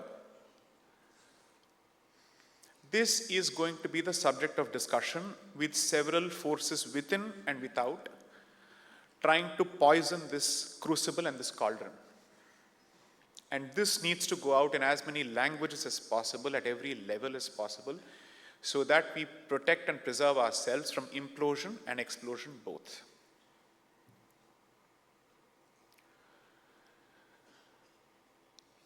I am a Tamilian by chance. I have grown up in Hyderabad as a fourth generation Hyderabadi Tamilian, so I don't know the Tamil script. I can't read it, I can't write it. But I'm at home with Telugu. A few more generations, if we continue there, there's a decent chance that we will completely lose our connection with Tamil and we become Telugus for all practical purposes. And with that will come a change in wedding rituals and everything and all the sanskaras that you follow. So what does this tell you? After a point, that identity is a function of your domiciliary status. Wherever you stay for generations, why do you have Guptos and Dubes in Bengal? What are they doing here? They've all come from Uttar Pradesh at some point. They've all come from different parts of the country at some point. But when you ask them who they are, what do they say? They are Bengalis. So I recently put out a tweet. A wonderful lady on Twitter who lives in America explained the sequence of events leading to Chhatrapati Shivaji Maharaj's escape from Agra, from Aurangzeb's clutches. A few days ago, perhaps 2 weeks ago, maybe last week, one of my briefing counsels, he comes and says, I follow this thing and all that. I just wanted to tell you that my family is the one that helped Shivaji Maharaj escape from Agra to the Sahyadris. And we were originally from Agra. We are otherwise people from the north. He realized that our entire family would be persecuted for enabling this escape. And therefore he said, you run away with us. And once we reached the Sahyadris, we were given two options.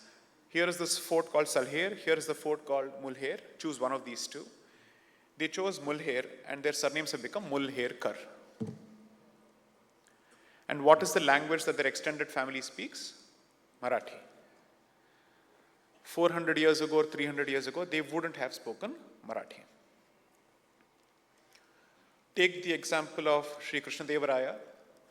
Tamilians can celebrate him, Kannadigas can celebrate him, Telugus can celebrate him, and aficionados of Sanskrit can also celebrate him. From Amukta Malyada to every book that he has written, a lot of people actually claim for themselves that he is their icon. I suspect, and I'm sorry to say this, that this regional chauvinism is significantly a contribution of colonization, coupled with the enforcement of that colonial move through the state reorganization on a linguistic basis in 1956. If that had not happened, I don't know if we would be addressing Shivaji Maharaj's empire as a Marathi empire. We would have called it a Hindu empire.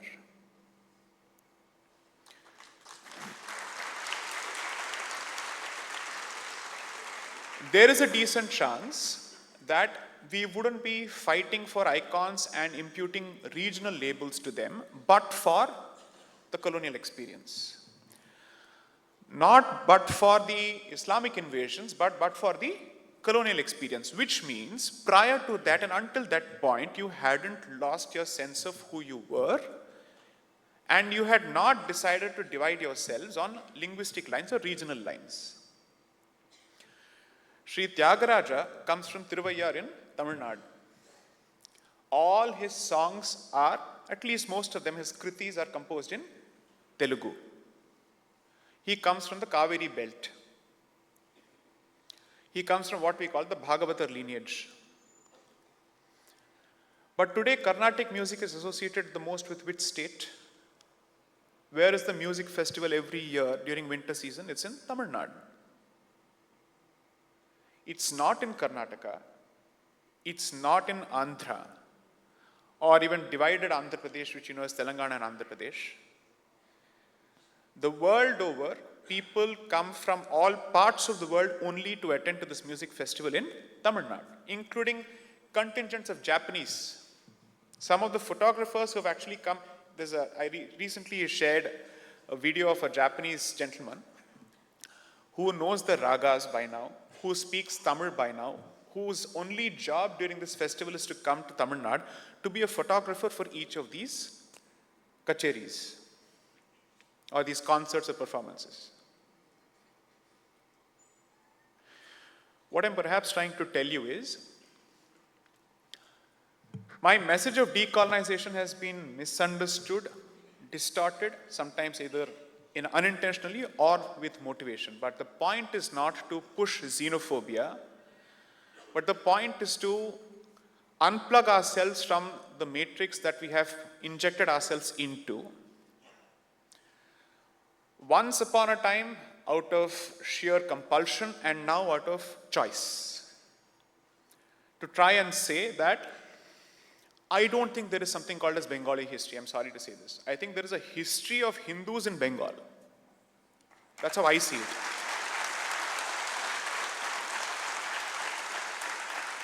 And I don't say this for brownie points before this audience. In the 400 and odd lectures that I've delivered since September 2016, which started at the Press Club of India, I don't think I've ever made a regional statement ever. And that is because I have lived across different parts of Bharat. You can do a fact check on this. You will not be able to prove me wrong on this. I rarely get my facts wrong.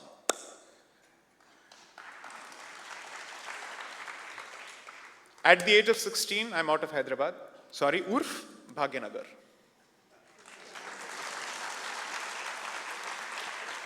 The next 4 years are spent in the heartland of Dravidianism, Coimbatore, doing engineering from 2002 to 2006. 11th of July 2009, I set foot in Indraprastha.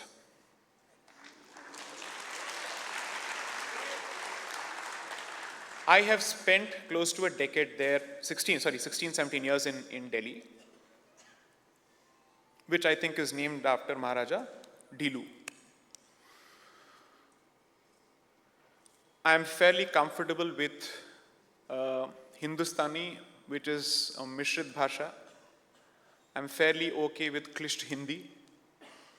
I understand a smattering of Malayalam. I can understand the swear words of your mother tongue. I understand the Telangana dialect of Telugu. I understand the Andhra dialect of Telugu. I can identify various dialects of Tamil. So for all practical purposes, I have no regional identity in my head. What others may impute is a different issue. I'm certainly proud of my roots and my origins. Don't get me wrong. क्योंकि जो अपने घर का नहीं हो सकता है, वो समाज का क्या होगा? So ये global citizen nonsense मुझे तो बख्श दो भाई, मुझसे वो होता नहीं है. I don't believe in that. वो बाद में होगा. तुम पहले यहाँ से शुरू करो. See, global citizen is the same as that fad which says, I am spiritual but not religious. दोनों एक ही लेवल के superficial nonsense है मेरे हिसाब से. Therefore, you should tolerate my Hindi as well. So the point I'm trying to make is, we have enough issues to deal with already. After millennia of struggle, going through rapacious genocides, where we have been pushed to the verge of extinction multiple times, we have come back. We finally have a demographic dividend with exposure to technology, alternate media which is capable of pushing our points of view, and I use them in plural with responsibility. This is not the time for the Hindu society to be bogged down by fratricide, because that would pave the way for genocide.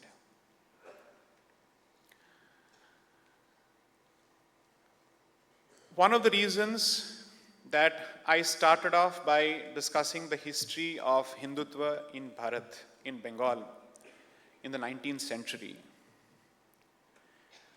is not because something is approaching, because I'm unconcerned with it. Because I care only for Hindu survival. That is my bottom line at all points of time.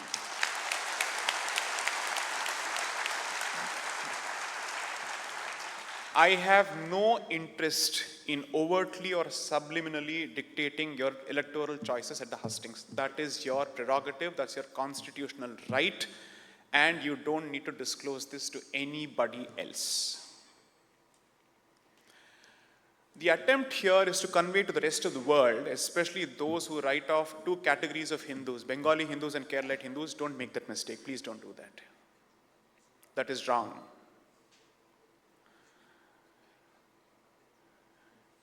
Hinduism, Sanatana Dharma, has still survived in Bengal because of its own native impulse to be Hindu, to remain Hindu, despite overwhelming odds. If anything, this society has managed to keep Jati identity alive without letting Jati dictate everything, to a significant extent. It's not as if you don't have the Roys and the Shingharoys and the Ghoshas and whatnot. You have everything under the sun. But it hasn't resulted in the kind of Jativad that you see in other parts of Bharat. There may be certain reasons for it. Maybe someday I'll understand it better. I'm not going to hold forth as if I'm an expert on your internal history at this point. Your history at this point from a non-Bengali perspective. And the reason why I say that is, there is something that you have done. I don't wish to give communism the benefit for it. I don't think it is the product of communism. Nor do I think it is the product of certain social movements, starting with the Brahmo movement as well. I don't think that's the case. There is a decent chance that you represent the fundamental state of a Hindu society as it is meant to be understood if it were not to be influenced by the colonizer's influence. I think that is who you are. And perhaps that's who all of us have been, until we decided to bring in atrocity literature, which has no basis whatsoever, to paint 2,000 years of history, 5,000 years of history. Where is the basis? What is the evidence? But let me take you to a slightly different aspect before I come back to Bengal. I'm sure most people who've congregated here are following to some extent what is happening with America, Epstein files, so on and so forth. I'm constantly reading it, and the one thing that emerges through that entire experience is, you should thank your gods that your spirituality is still alive. You should seriously thank your gods that your faith in metaphysics is still alive.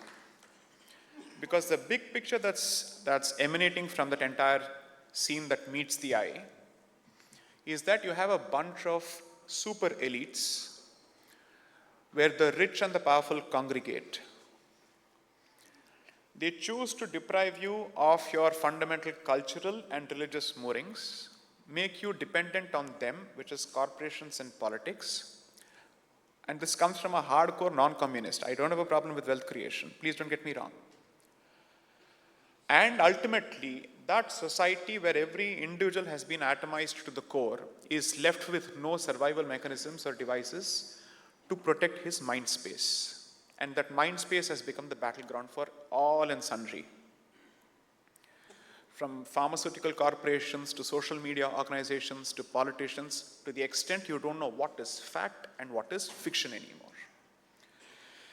And a society which has gained material prosperity is hurtling down the path of dystopia. Because artha, kama is done, but what is not there is dharma and moksha. Those guardrails are completely absent. So it's easy picking for anyone who knows how to control the minds. And that's what the Western society has become. As a Hindu, as a practicing Sanatani, I don't suffer even a scintilla of schadenfreude, which is I don't take vicarious pleasure in somebody else's suffering. I don't. Whoever it may be. I'm just saying that the trial and error process of the West is complete and you can see what the end result looks like while you're still growing. That picture is not unique to this side of the Atlantic. Europe is no better. I think in 21 or 22, in one of my conversations with this good friend, Arihant Pavaria, as part of his podcast, VAD, I specifically said that the one part of Europe which will be relatively untouched by this deluge of materialism would be the eastern part, would be the Polands of the world, the Russias of the world, basically because for good or bad, the Orthodox Church is still alive. And therefore, it sets a benchmark for human behavior and says, thus far and no further. Have some red lines, some bright lines that you will not cross, either in individual life or politics or social life. If there is no Lakshman Rekha whatsoever, then where does this go? It's a free-for-all, a laissez-faire approach to values, so to speak, and then this is the end goal. Everything goes is the name of progressivism. I'm sorry, I don't subscribe to that nonsense because it basically operates without a sense of responsibility, with no conscience, and is certainly incompatible with Sanatana Dharma because we believe in karma. Every action has to have some consequence, good or bad. So, I am not here to tell you stop using technology. I have never made any of those Luddite suggestions ever. I'm only saying your interest in Bharat's culture should not be limited to its political history because the ripple effect is into society and then consciousness, metaphysics. A society which has been completely denuded of its faith in spirituality now is looking for someone to show up on the horizon, to show them the way. Every YouTube video of Trump in the comments is praising Putin. That tells you that notwithstanding the psyops that they may have resorted to, the propaganda that they may have resorted to, people are able to see through the BS and they realize, okay, there's something wrong with our society. There is something fundamentally wrong with us, and we have not been able to hit reset because all the tools and mechanisms which can hit reset have been taken over or they've been completely denuded of any kind of social say.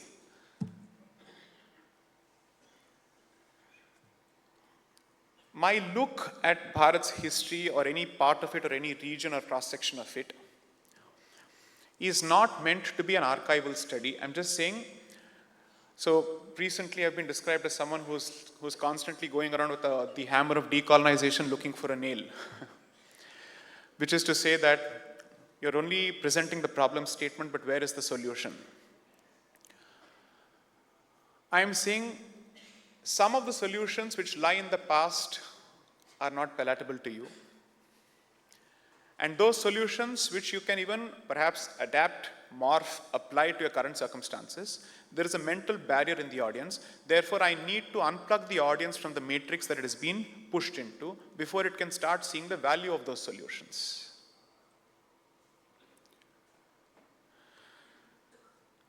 Decolonization is not an academic exercise whatsoever. If you hate that word, junk it, trash it, I don't care. But surely you must be in a position to acknowledge the impact of colonization in your lives. Whatever is it that you can do to remove its impact or its effect, the negative effects at the very least, feel free to call it whatever you wish to, but at least apply the substance even if you junk the word. I'll narrate a few instances from my own life, not because it is of any particular value, but how is it that I myself have been pushed deeper and deeper into this journey. There's a decent chance that I'm regurgitating a few things that I've said elsewhere, but the good part of being a lawyer is that I know how to present old wine in new bottle, so suffer it. So after the Sabrimala experience, I had a couple of people coming and telling me, sir, you will be exposed to all sorts of energies because you have touched a particularly sensitive and serious subject. मुझे लगता है आपको साधना शुरू करनी चाहिए. I said, यार मेरे schedule में ये कैसे होगा? It's already a nishachar. It's the life of an asura brahmana. कहाँ से मैं करूँगा ये सब?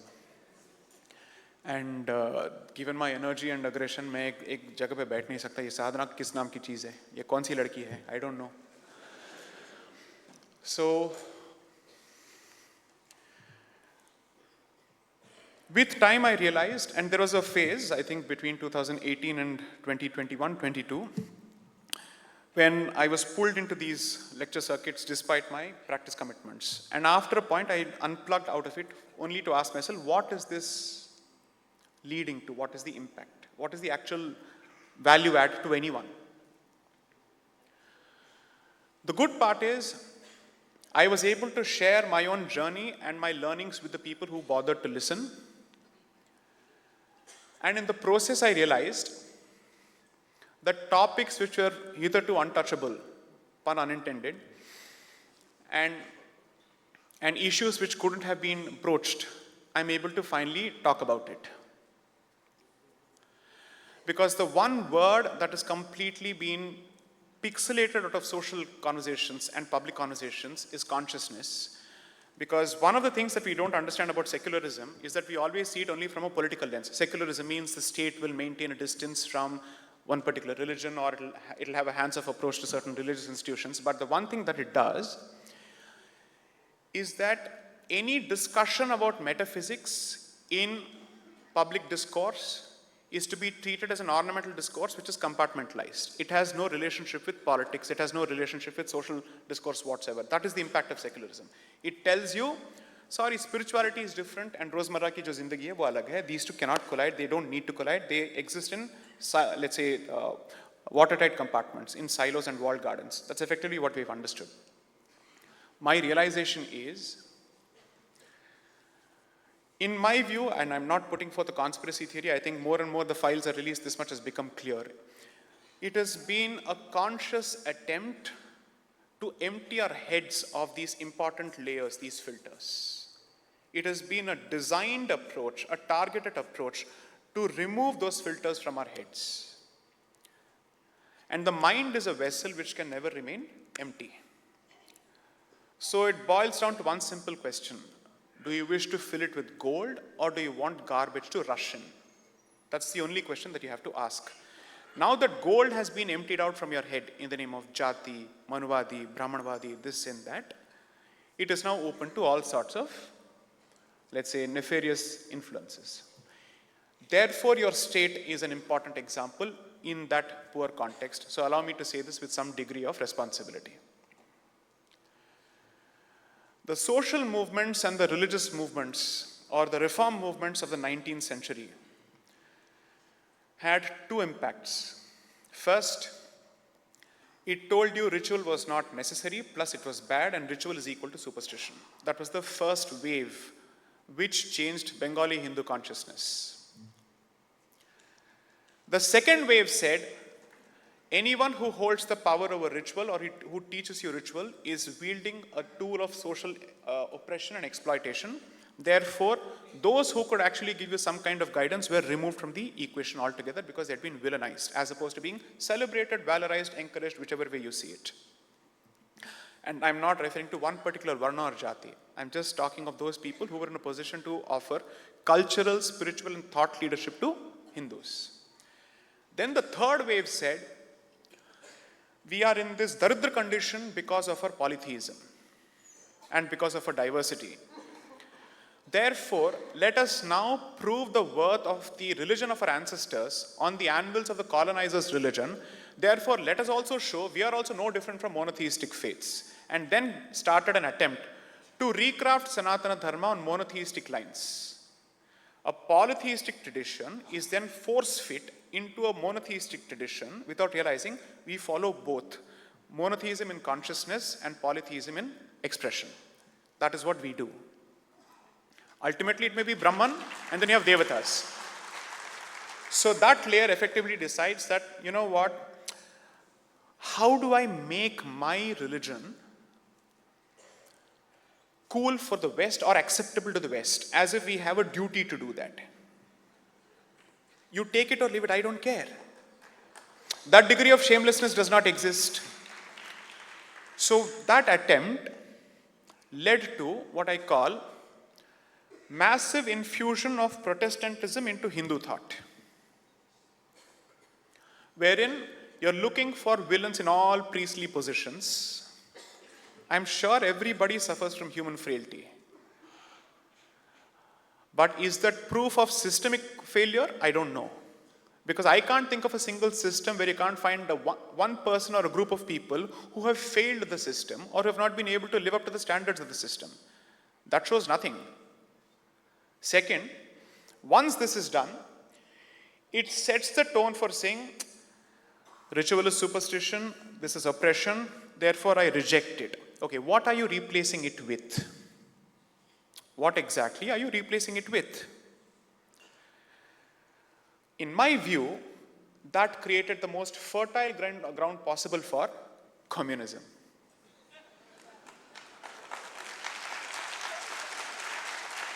You have effectively paved the way for that ideology by removing all your defense mechanisms and your consciousness filters, by killing them one after another. And I'm using Bengal as an exemplar of the rest of Bharat, because that's the same experience that visited Punjab, that's the same experience that then went to Maharashtra, that's the same experience that then went to Tamil Nadu, my home state. The stalwarts of Dravidianism are a product of this movement, and there is a reason for it. Because the more you read literature, you realize that the Church of Brahmo Samaj actively sent out missionaries across the country, including to the south. They went to Punjab, they went to Maharashtra, they went to Tamil Nadu, all parts of Bharat. At one point, this movement was leading the intellectual discourse not just in this part of Bharat, but the rest of Bharat. Fortunately, the leading lights of this movement realized that there are some serious issues with the foundational assumptions of Brahmoism, and they themselves start changing that position. So, from the original founding of Brahmo Samaj, then you come to the Tattvabodhini Sabha, which actively pushes monotheism. The speed breaker in a good way, in my humble view, was Sri Rabindranath Tagore, who said, sorry, beyond this, if it goes, we will not be able to recognize what we've created. It will no more be relatable at all to Hindu dharma or to this land whatsoever. It will become a poor imitation of something from outside. So they decided to put the brakes on it. And it is around that period that national consciousness wakes up in Bengal. Seriously, it produces some of the finest stalwarts ever in the history of the world, not just Bengal.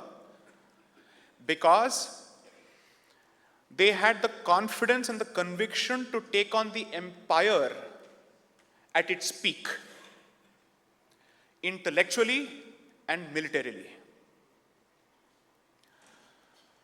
In my view, a Bose would not have been made possible without Sri Aurobindo.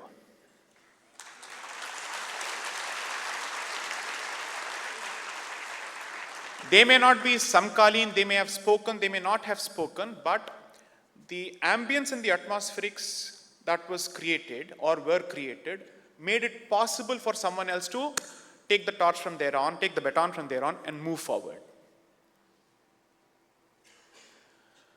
The more you read, you'll also realize that there is a serious umbilical cord that connects the Brahmo Samaj and the founder of Arya Samaj. They met, they were talking, and then you'll ask yourself, okay, is there a common pattern of thought that is going through this entire dhara across the country? Which is why I don't think we should read the history of Bengal in silos with a tunnel vision. They were interacting even in those days when there was no social media. They were actively talking to each other. They were cross-pollinating. All of this was happening. The one question, the most uncomfortable question that I wish to leave the audience with, and please do take it back, do your own research. You can junk and trash everything that I've said, but just take this as a homework question and find out the answer on your own, which is, did we have this kind of antagonistic jati consciousness prior to the colonizer setting foot here? That's the only question that I wish to ask. That's the one question that I think is important, because while there is a raging debate with respect to the outsider, there is also a raging internal debate. The question is, I'm so grateful, thank you, he has a pen and a paper. Before the colonizer put his roots in Bharat, that is post 1757, did we have jati wars where one jati hates the other, and did it apply the oppressor-oppressed framework prior to that? If anything, literature says that this entire framework was prepared in the laboratory of the 1970s, thanks to your own intellectuals.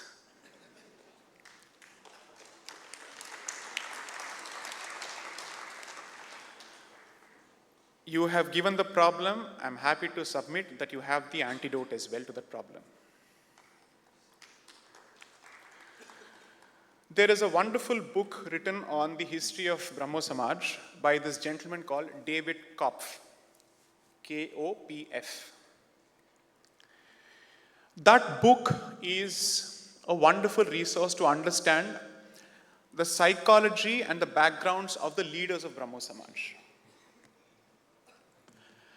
So, some of the leading works on the Brahmo Samaj, according to me, Sophia Dobson Collett, among the earliest biographers of Brahmo Samaj, who had seen Raja Ram Mohan Roy in action at a church, I think at a Unitarian church in England, as a young girl.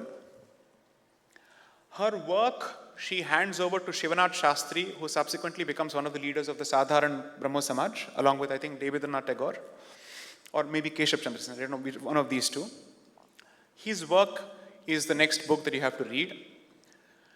But all of them were writing as insiders to the movement, as people with a skin in the game, as stakeholders to that entire worldview. David Kopf writes this book in the 1980s.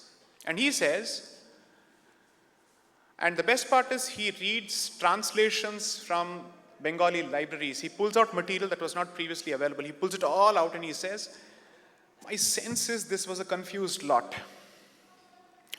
which was suffering from, in his own words, a psychological problem of identity confusion, because they had one foot outside and one foot inside.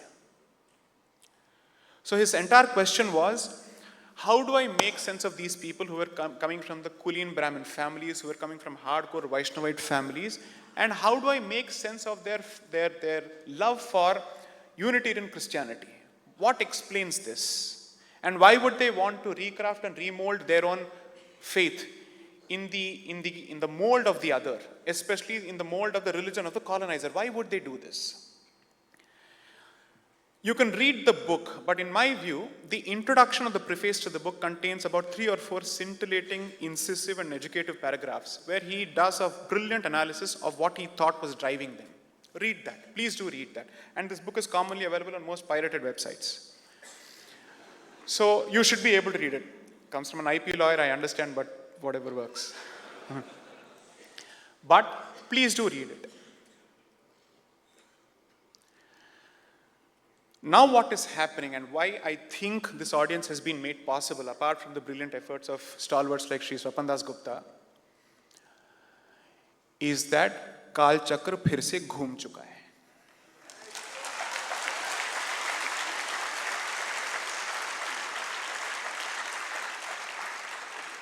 Bengal, as much as the rest of Bharat, is ready for ancient wisdom and its contemporary relevance.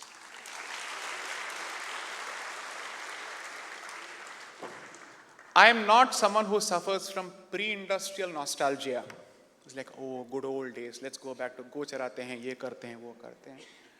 I myself, if I'm pushed to the wall, how much of the Nitya Karma responsibilities and obligations will I be able to discharge as prescribed by the Shastras? I don't know. But it's one thing to realize that I may be a personal failure in that regard, but another thing to realize the value of it. I am no exemplar of how that is to be led, but I operate in the hope that someone will reach that once more. That there will come a time when at the very least we will realize the value of what we have inherited and learn to apply it in the current circumstances. It's not a recreation of the past, it's the application of the best practices of the past in the present.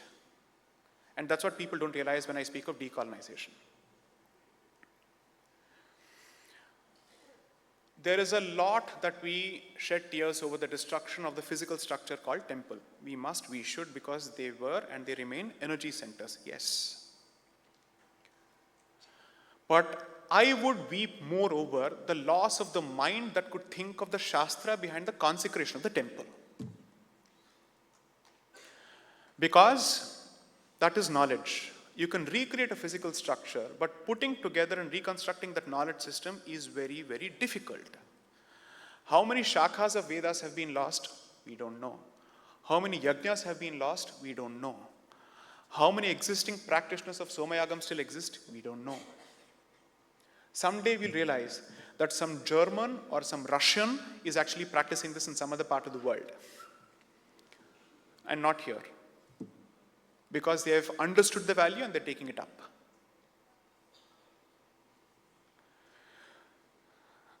You can perhaps get sucked into the most, it's an adult audience, the most glamorous, sexy battle of all, which is politics. Or you can use it to a limited extent and pay attention to the dhara underneath and below. Politics is important.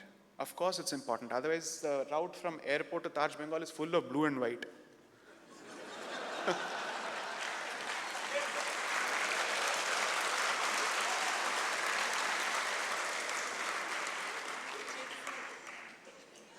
And it's not the missionaries of charity.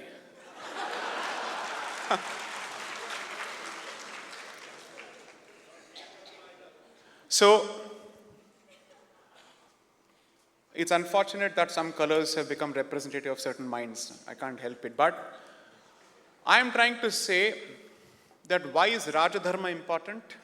Why is the position of the Kshatriya so important, as Sri Aurobindo called it? He called the Kshatriyas to take their positions back, and he said, please step onto the stage.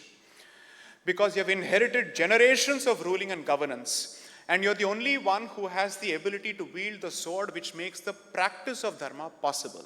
Because without that, the Kshatriya standing at the door with the sword unsheathed, it's not possible for you to follow your dharma. So Kshatriya dharma is important, because without that umbrella, without that Kshatriya chaya, you cannot survive. So I am not for a moment rubbishing the importance of Kshatriya dharma or politics. But politics and Kshatriya dharma is a means to an end. The end is practice of dharma. Never forget that. So politics for its own sake, practiced by anyone, is unacceptable, should be unacceptable, regardless of who does it. And therefore, I am requesting the minds of Bengal to go back to your own, let's say, role models. I have to say this because otherwise I'm sure some YouTube snippet will cut something out and then all hell will break loose. Not that I care, but theek hai. I am not here trying to pull down any icon that you celebrate. Please understand that. That's not the goal here. I'm not trying to pull someone down and then become an iconoclast who feels great about himself at having pulled someone down with nothing else to offer. That's not the goal here. In 2026, you have the benefit of hindsight of what happened from 1757 to 2026. उसका कुछ तो विश्लेषण होगा, कुछ तो analysis होगा. Some analysis of what happened, what are the lessons, why are we where we are, and what are the reasons for it. Somewhere we'll actually do the Mulyankan, right? So you may not want to pull people down or replace. But there is an alternate strategy that is typically applied in logic, reason, and philosophy, which is you create a priority or a hierarchy, which is the ones who have batted for the civilization and its red lines will always occupy the highest possible position or pedestal. Everybody else will also have a place in the pantheon, but the levels would be different. So to put it bluntly, and as an IP, since intellectual property is one of my areas of core practice, I'll also give credit to the person who shared this idea with me. This is a wonderful scholar. Please follow this person if you can on social media. Pranav Kumar Vasishtha, who's a wonderful student of Nyaya Shastra, who's done extensive analysis of Bharatiya jurisprudence, Hindu jurisprudence, why just call it Bharatiya jurisprudence, and who's applied his mind to constitutional thought, made a suggestion to me. He said, sometimes when you speak, it gives the impression to people that you're trying to pull people down. Maybe you're trying to break certain icons. Why don't you try something else? I said, okay, tell me, what is it that you think I should do? He said, why don't you create a hierarchy of icons? To say, इनके भी contribution को आप recognize कीजिए, लेकिन इनसे ऊपर भी कुछ लोग थे. That way you're not disrespecting someone, because after all that someone is responding to their circumstances at that point. But if you have people who were there samkaleen or who lived immediately thereafter, who despite those circumstances offered a better response to the defense of tradition, then respect that person even more. So I hope that someday we can actually have that so-called conversation. Coming back to Bengal, it is in your hands to decide whether you want this to become a Bangladesh or not.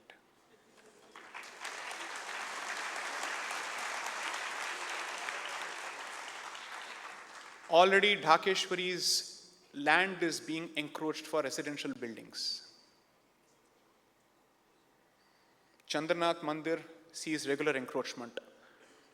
The surrounding green is engulfing some kind of green. I'll just leave it at that.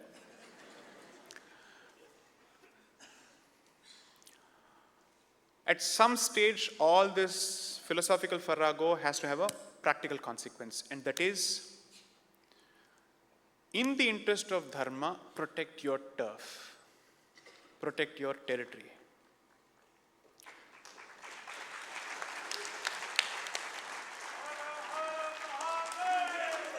Shambho Shankara. So please consider this as a call to 3 different kinds of action. Since you take pride in being Bengalis who pursue the intellectual side, go back to reading your history better. All that history reading is useless if you do not practice dharma personally. Have some red lines in what you're capable of doing and you're not. 3, Naval, who is the current day philosopher, has said something which I've tried to say in cruder words. An individual can never win over a tribe. Tribalism succeeds at the end of the day. I'm not asking for Jati tribalism. I'm beseeching you for Hindu tribalism.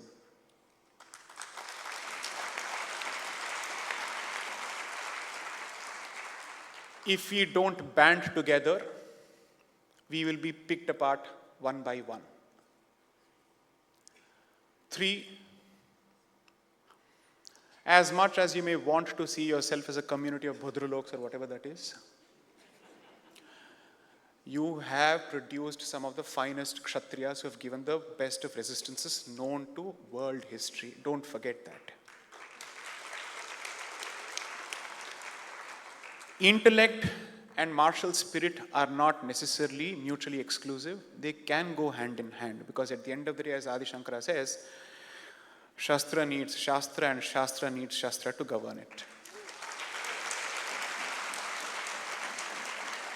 In the interest of taking questions from the audience, I will end my pravachan for today. Jai Shri Ram, Vande Mataram, Jai Ma.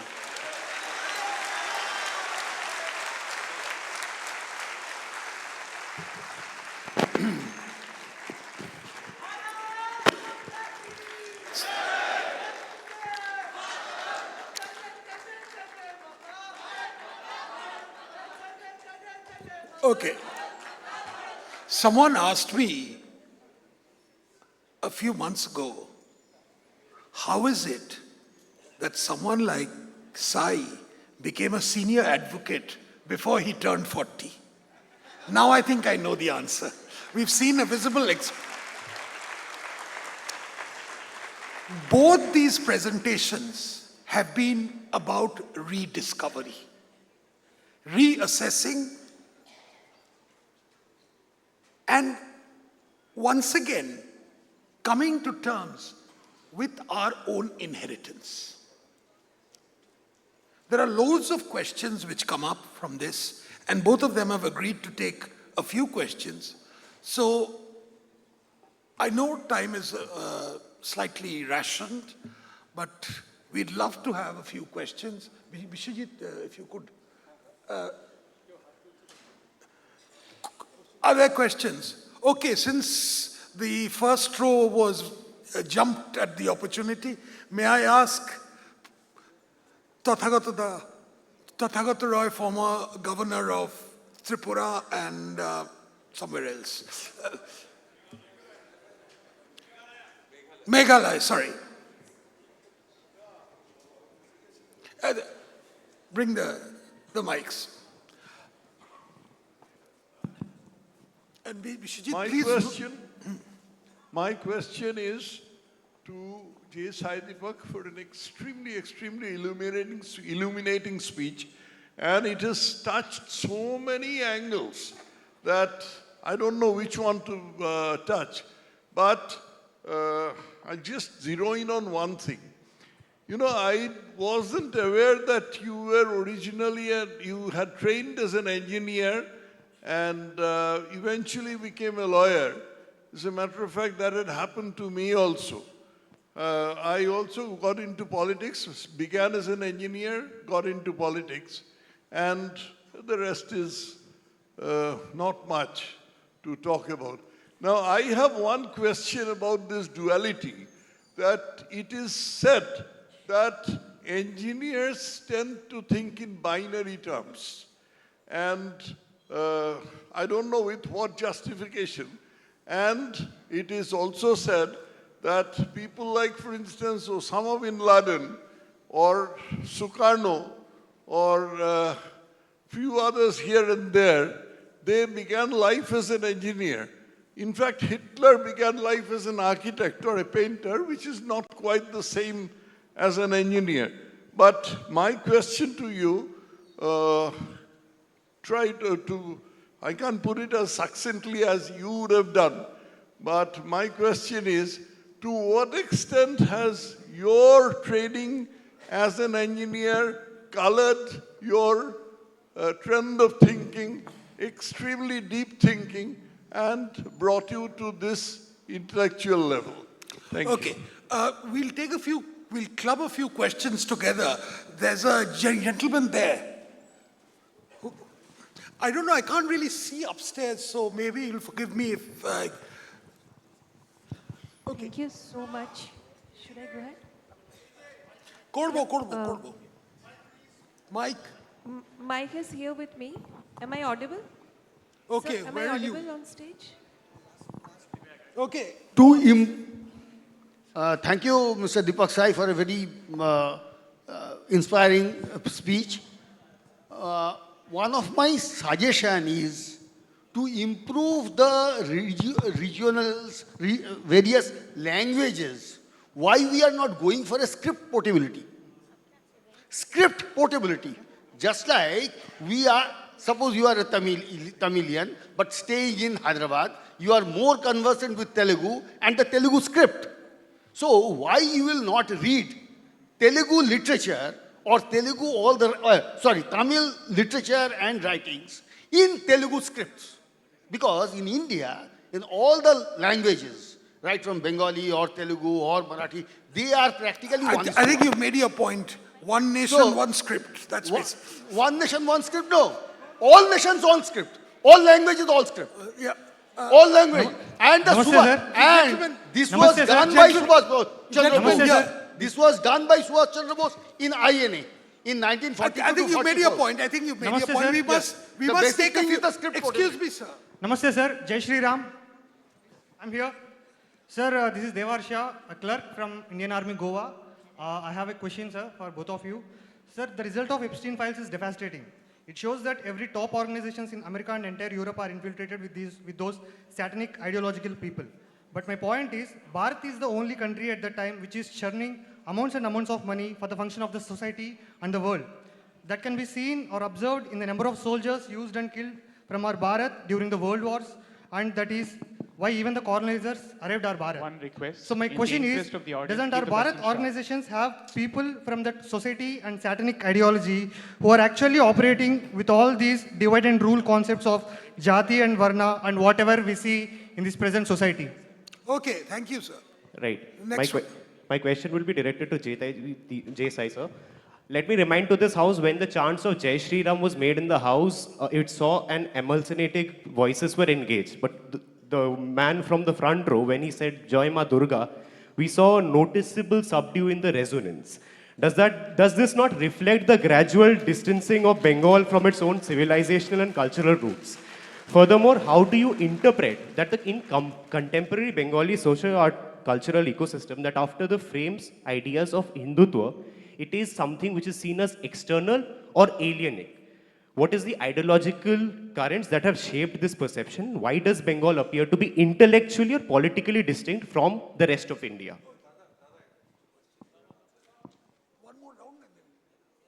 One question. Hello, sir. Am I audible? Yeah, you're So audible. the question is to Sanjeev, sir. This is Sonali from this, sir. Sir, as you pitched your idea to Mr. Prime Minister of India, so I was just wondering, there could be citizens and young people who might be thinking a lot of ideas to contribute and may be thinking that if we could get some assistance. Like, is there any way that we can, as normal citizens, also pitch in our ideas to you or any ministry where we can feel heard and seen? Thank you.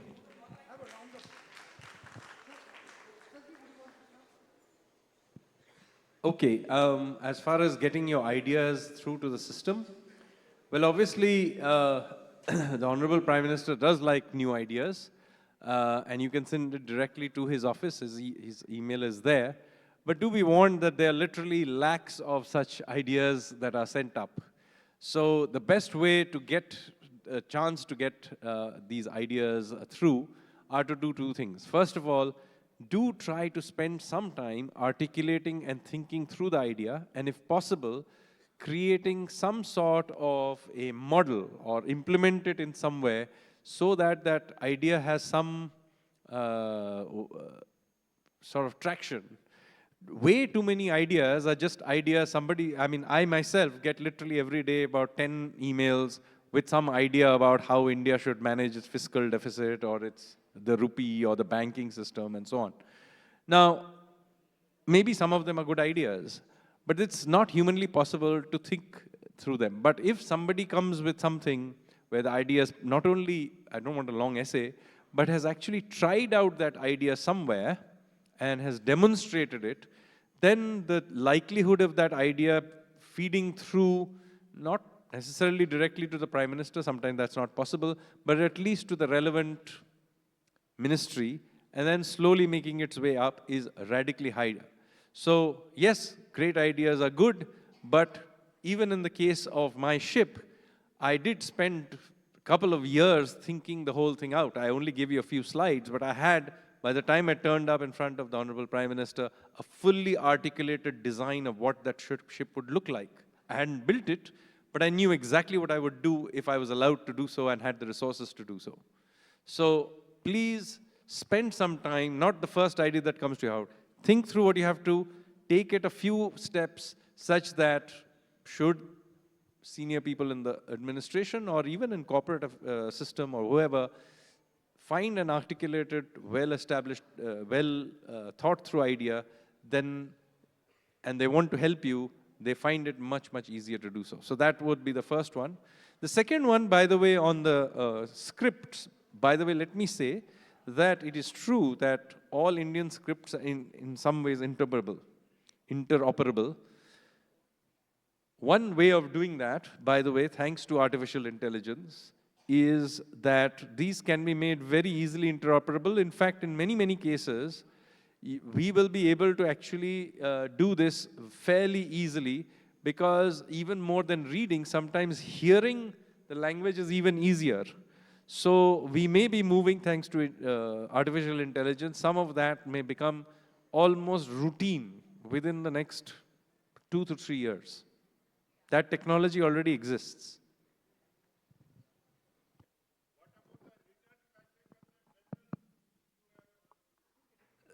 Okay, I'll just finish that. Okay, the voyage of that return voyage is already in wait. It's just outside Mumbai right now, and it will formally enter Mumbai on the 2nd of March. After that,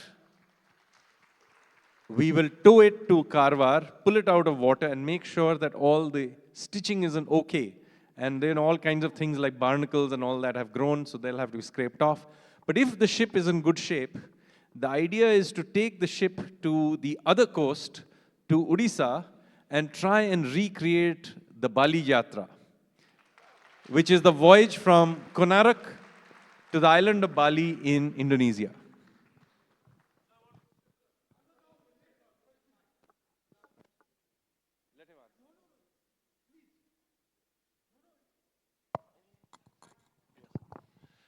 My question is, at this time, when... Please, sir, let's Sai answer the existing questions, and after that we can interview. Okay, I'll wait for that. It's all right. I'll take your question first. Okay. In the sense, the gentleman who asked the question about Hindutva being seen as an external entity and why there is not enough of a resonance to Jai Ma or Jai Durga. So here's what I wanted to suggest. In fact, I think it's a brilliant question. It's a brilliant question, and I'll tell you why. I don't think any social movement in Bharat will succeed, or even a political movement will succeed, if it does not decentralize in its operation and expression. It needs to be alive to the local impulses. I agree with you fully. I don't disagree whatsoever. At the same time, I don't see Jai Shri Ram and Jai Ma Durga as being opposed to each other. I hope that's not the suggestion, right? If I ask for national appropriation of so-called local icons, surely we can't be appropriating or imputing a local identity to Sri Ram. That can't work, right? Second, the Hindutva movement certainly has its slogans and origins. And therefore, let's think of it as something that has an immediate memory recall. Regardless of whichever part of Bharat I've been to, whether it's Assam or any other part of the country, whenever someone who bats for this idea or for this emotion gets on the stage, the first call that I've always heard is Jai Shri Ram. Whether it's Tamil Nadu, Assam, or any other place. That doesn't mean that we are trying to create a hierarchy in terms of either deities or slogans, okay? But I agree, acknowledge, and completely accept the sentiment behind your question, the rationale behind your question, that if Hindutva has to have greater purchase in different parts, especially those parts where it is not traditionally associated with, then it needs to reach out to those communities in a language that they understand. I'm with you on that completely. I have no disagreement whatsoever. I hope that answers your question. Keep it short. Yes. If I'm audible, sir? Yes, you are. I believe I'm not trying to create a parallel between Jai Shri Ram and... I get that. Understand it, sir, that Akal Bodhan was a gift of Prabhu Shri Ram given Adi Shankaracharya clubbed it together. But what I'm trying to establish is that when you are not regardless of the fact, when you're trying to keep the proximity of itself, the two inseparable identities have become methods or commodities utilized by the politicians for their own welfare. Right. In a lot of regards. Right. So I believe when will the impulse hit the local tribe, that is essentially the citizens of Bengal, to recommemorate with the historical importance which we had once. So this is something I've had a larger feedback to offer to the ecosystem in general. that as much as you may want to encourage grassroots movement to people who are actually on the ground, okay?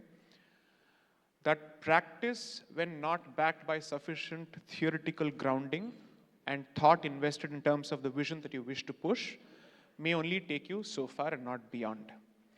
Which is why I believe that the creation of an intellectual ecosystem that is alive to the social milieu of entry points of different areas is a condition precedent before you start the actual work there. I've always believed that. Whenever I've suggested this, some geniuses on Twitter and other places, rather X, have said, ये जाके 10 vote भी बटोर नहीं सकता है, ये क्या हमें सिखा रहा है? Well, जो वोट नहीं बटोर पा रहे हैं, वही वामपंथी आपके बच्चों को बिगाड़ रहे हैं. जो एक इलेक्शन भी ठीक से जीत नहीं पाते, उन्होंने सारा कल्चरल डिस्कोर्स और पॉलिसी का डिस्कोर्स जो है उसको हाईजैक करके रखा है. अब समझ में आया? और आप उसका जवाब आप ठीक से दे नहीं पा रहे हैं क्योंकि आपने थियोरी के वैल्यू को समझा नहीं. आपको डेटा बन के रहना है, आपको थियोरी नहीं करना है. Then West will create the theory, we will be the data for them, whether it's vaccines or something else. So therefore, I do believe that you need a constant train or pool of people who are invested in intellectual scholarship on this front from a linguistics perspective, from a jati relations perspective, from an environment perspective, because even janjatis are being weaponized, right? So all of that will have to be understood. Can you speak of certain dietary restrictions in certain parts of the country? You have to ask these questions.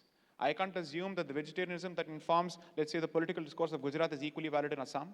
That makes no sense, or even Bengal for that matter, right? So these binaries that others have created will need to be broken. Now let me come to Sri Tathagat Roy's question. The good part is humanities has broken the ego of an engineer. Because I believe that I understand science better after having read law. Because my dialectical impulses and argumentative tendencies have been sharpened after my exposure to law, which makes it possible to understand science without understanding science. I'll explain this. I won't take more than 30 seconds, sir. One of my areas of practice, which earns my bread and butter and keeps my lifestyle the way it is intellectual property. Which means, and since my training is that of an engineer, I believe I'm good at patent litigation. I don't need to be modest about it. Now the point is, patents would be across subjects. Mechanical engineers run away from computer science at the time of counseling. Because we are scared of it, because it doesn't, at least mere dimag mein to aata nahi hai. I've had to understand telecommunications, I've had to understand organic chemistry, I've had to understand all sorts of subjects without knowing those subjects only because of my training in law, because law teaches you to build a logical structure. It helps you fundamentally build a logical structure without knowing the intricacies of science. So rule 1, rule 2, rule 3, which argument militates rule 1. You start thinking of it like that. So yes, that's one. Second, the rigid logic or the analytical approach of an engineer needs to meet with the fluidity of humanities for us to be able to enter political discourse, legal discourse, cultural discourse, and constitutional discourse. Otherwise, it's not possible. Because engineers think in silos or in binaries. You're right, largely. Engineers trained by the current system are seen that way. The engineers of yore did not. They were, let's say, they were poets, they were philosophers, they were mathematicians, they were grammarians, they were Sanskritists and whatnot. We have created these kind of people. But when you combine both, in my humble submission, what happens is, you're able to understand the commercial side of things and you're also able to understand the cultural side of things.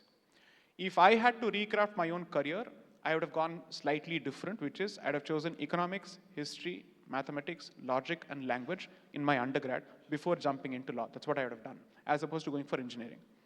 So all the training that I wish I had, I'm trying to gain it in the course of my writing and my engagements with the public. I hope that answers the question. Which other question did we have? Yes, I'm so sorry. There are questions too. Did I miss out on someone? Gentleman there. Yes, sir, please. I'll come back to you. The gentleman from the services, I'll come back to you. Yes. Hello, Mr. Deepak. Thanks for the excellent speech. I have been a fan of yours. Just let me introduce in 10 seconds. I have been in England for 30 years. I was a consultant anesthetist and intensive care specialist. Okay. I've been a fan of yours. I have followed innumerable videos. Great. My question directly today is related to politics because I came here, I relocated to India to have a nice retired life. And few things here in West Bengal, the turmoil is much more than most of India. I have now been put into politics and a lot of people are looking up to me for guidance. My question to you is, can you guide me what to do with the public and guide them as well? Keeping in context, I am a fan of Swami Vivekananda as well and Netaji Subhash Chandra Bose. In this lineage, how can I stand up to the influx from the open border on the east, let me be direct, and the manipulation of the tyrant kind of regime here? How can I act sensibly and help the public to gain the borders secured and a nice, beautiful Bengal as it used to be? Understood. Thank you. Given the sensitivity of the question and not to evade it, I think the discussion will require the applicability of Chatham House rules. So I would suggest that I discuss it in private, not here. I'm not avoiding the question, but some questions are best answered off the stage. So we'll discuss this later. Yeah, fair enough. The final 2 or 3 questions, and then we'll have to, regrettably. No, I know there are lots of them. Sir, you'll be accused of ignoring the left.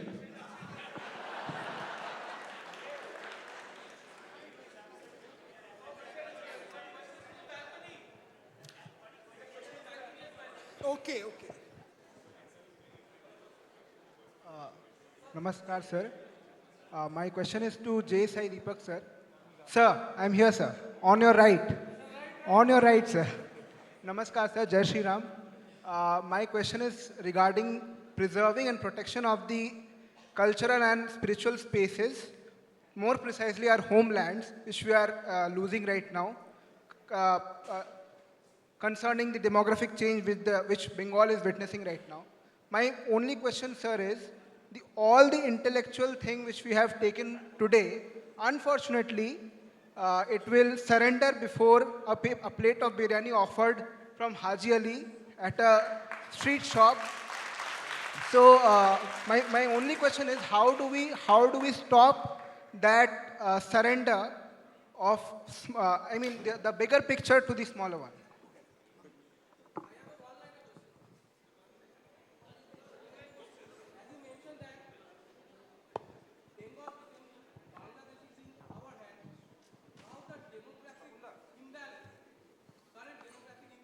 No. No, that's the question that sir was also putting in. Yeah.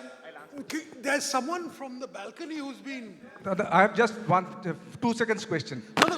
Just that the question is that regarding the judiciary, because both of you are, one is into policy and one is into Supreme Court. So regarding judiciary, we feel that the judiciary is creating trouble in developing our countries by delaying many judgments and things. So can you please highlight, both of you can please highlight on this topic. Finally, I want to take one question at least from the balcony. I don't know if there are mics there, but please raise your voice and... Please allow the person up there.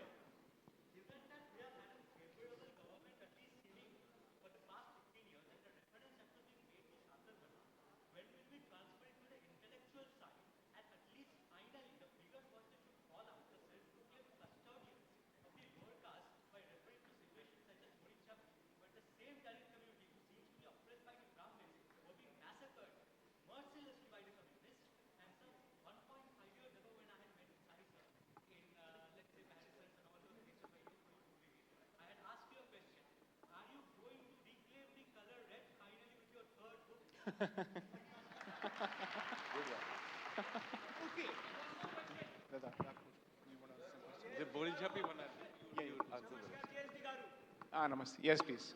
One simple question. So, I'm proficient in my mother tongue, so question will be Hindi. 2 दिन पहले का incident है. Class 8 standard में NCERT ने include किया एक chapter on judicial corruption. उसको हटा दिया गया. एनसीईआरटी ने अपोलोजाइज कर लिया. स्टिल कंटेम्प्ट नोटिस जा रहा है.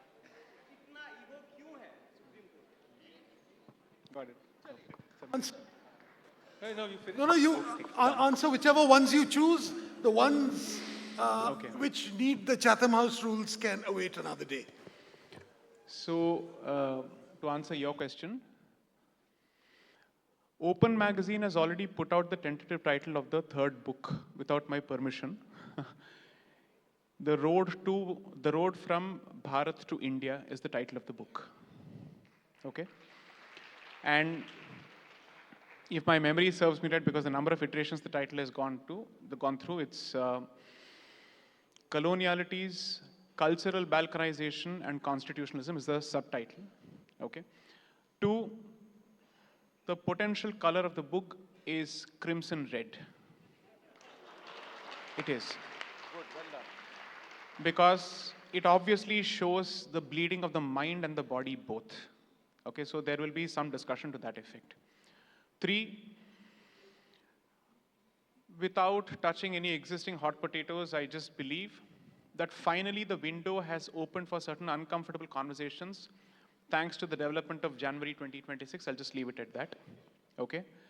And I think it's important that we use this to generate productive conversations as opposed to antagonistic conversations, and make sure that people who belong to the Dharmic fold and the Hindu fold remain within, and we find conflict resolution mechanisms within the society using the temple as, let's say, an epicenter for justice dispensation from a social justice perspective, without constantly involving the state, because regardless of who holds the reins of power, power has a tendency to politicize, let's say, social grievances, and you can never guarantee कि जो सत्ता आपके हाथ में है किसी और दिन किसके हाथ में जाएगी. So you will have to come out with, let's say, safeguards in that sense, which are societal in nature, so that these conversations remain within the house. That's point number 1. Then I had some other question. I'm so sorry. I had someone else was asking some other question. Judiciary, yes, please. Judiciary, one was NCRT and the other is this. I believe I'm a stakeholder in the system. And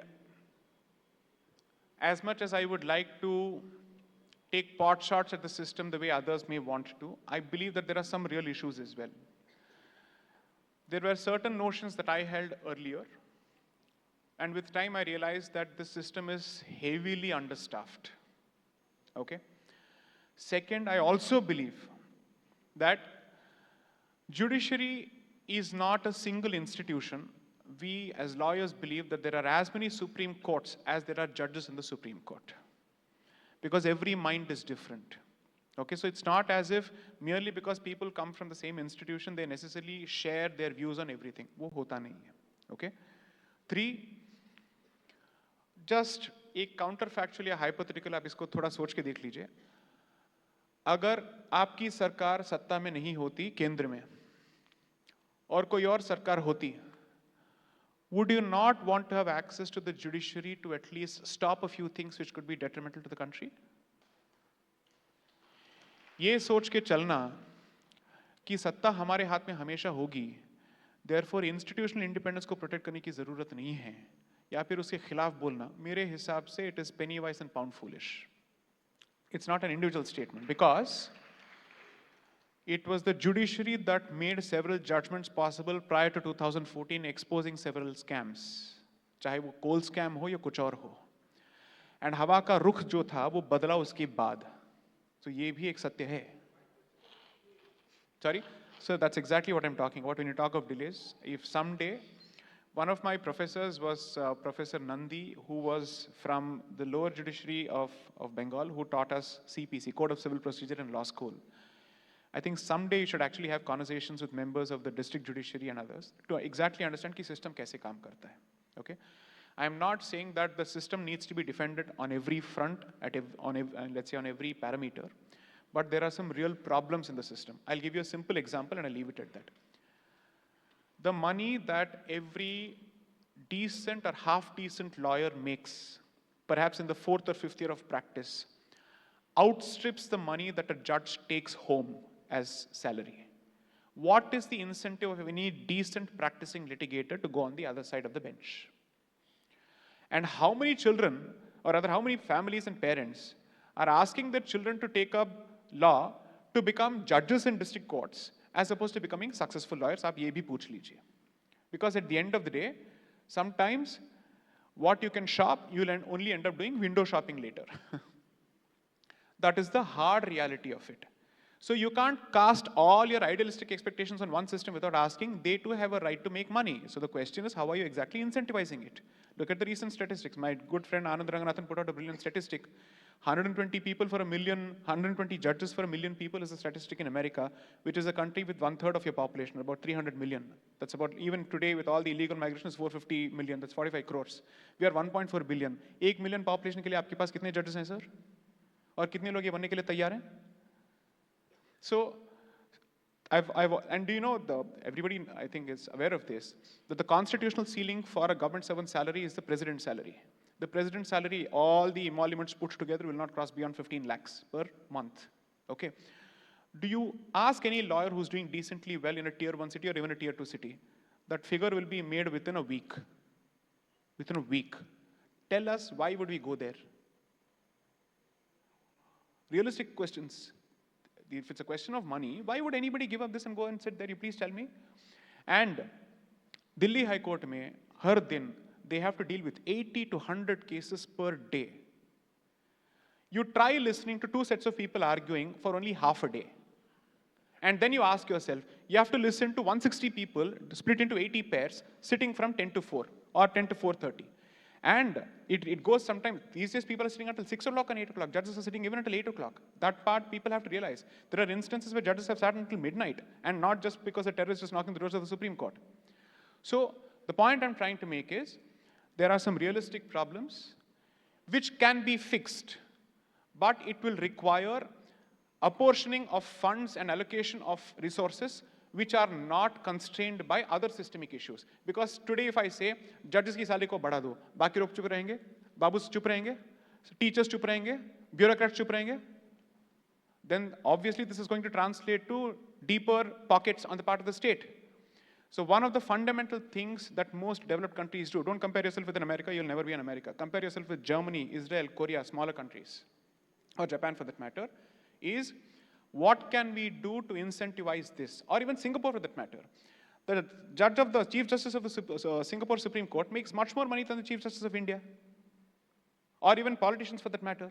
You'll have to have a serious conversation on this. It can't be just spit and scoot on the subject. And finally on NCRT, I don't disagree with you. There is a very popular saying which came from the Netherlands Chief Justice, not that I need to quote some foreigner and especially because of the complexion of his skin. The point is, the higher you go, the more open you should be to criticism. Okay, that's the fundamental philosophy. And I think no institution should be an exception to that rule. And I don't support that statement. And if somebody makes a statement, you address the situation as opposed to saying you don't talk about it. Okay, that is equally a reality.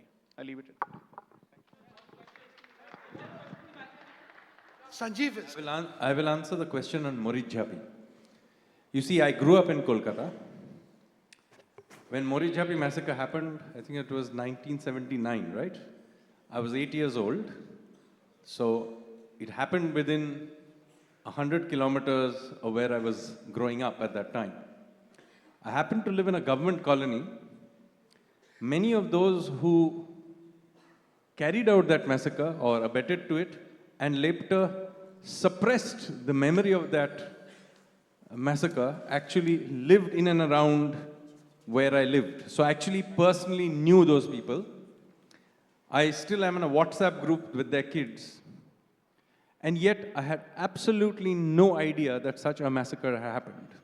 Till I grew up, and it's only in my 20s or 30s I found out about it and I wrote about it as well. So it is incredible that something of that scale had happened and had been suppressed pretty much for so long that many, many years later, I managed to discover it. As far as there were many other massacres, I am witness, by the way, of another one. There were the Ananda Margis who were killed on Dhakuria Bridge. I didn't actually see the incident itself, but I did see their bodies lying there. because I used to go to the lake area to swim. Many of you may have also gone there, ILSS and various swimming clubs. So that happened when I was maybe 13 or 14. And I do remember going by bus and looking out, and their dead bodies were lying there. They lay there for at least a day or two. So I am in many ways grew up very, very close to that violence that you have just mentioned. And it is incredible that one of them I didn't know about, and the other one was barely spoken about for maybe a day or two in the press and then forgotten. And yet, this same group of people and their ideological descendants will make a big fuss about,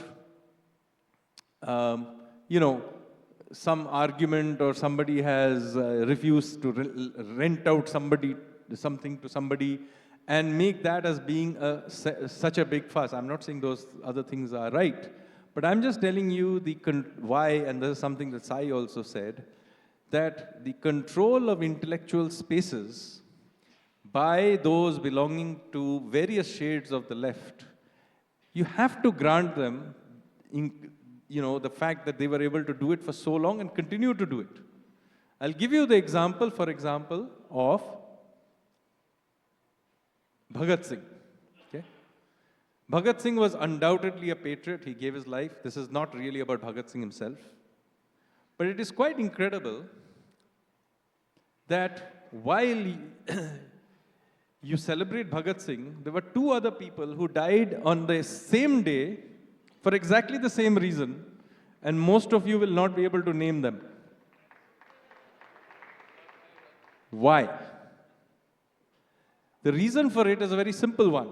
Bhagat Singh, although he did not come from a movement that was left-wing, became, towards the end of his life, a Marxist. The Marxists had a serious problem, particularly after independence, because they had not really participated in the freedom struggle, and in fact, during the Second World War, had actively collaborated with the British. So, and their founder of the movement, M.N. Roy, had drifted off from the movement. So they had only one real hero, Bhagat Singh. So he was made into this great hero. To make him a great hero, you had to diminish the other two. Also, interestingly, Bhagat Singh is unique in not being considered a Punjabi hero. So you converted Netaji into a Bengali hero, Shivaji into a Maratha hero, and so on and so forth. And a very handful of leaders were allowed to be national leaders. Some of them happened to share the surname Gandhi. And the one exception to that was Bhagat Singh. That is it. Everybody else is a sectional leader. Ambedkar, Dalit leader.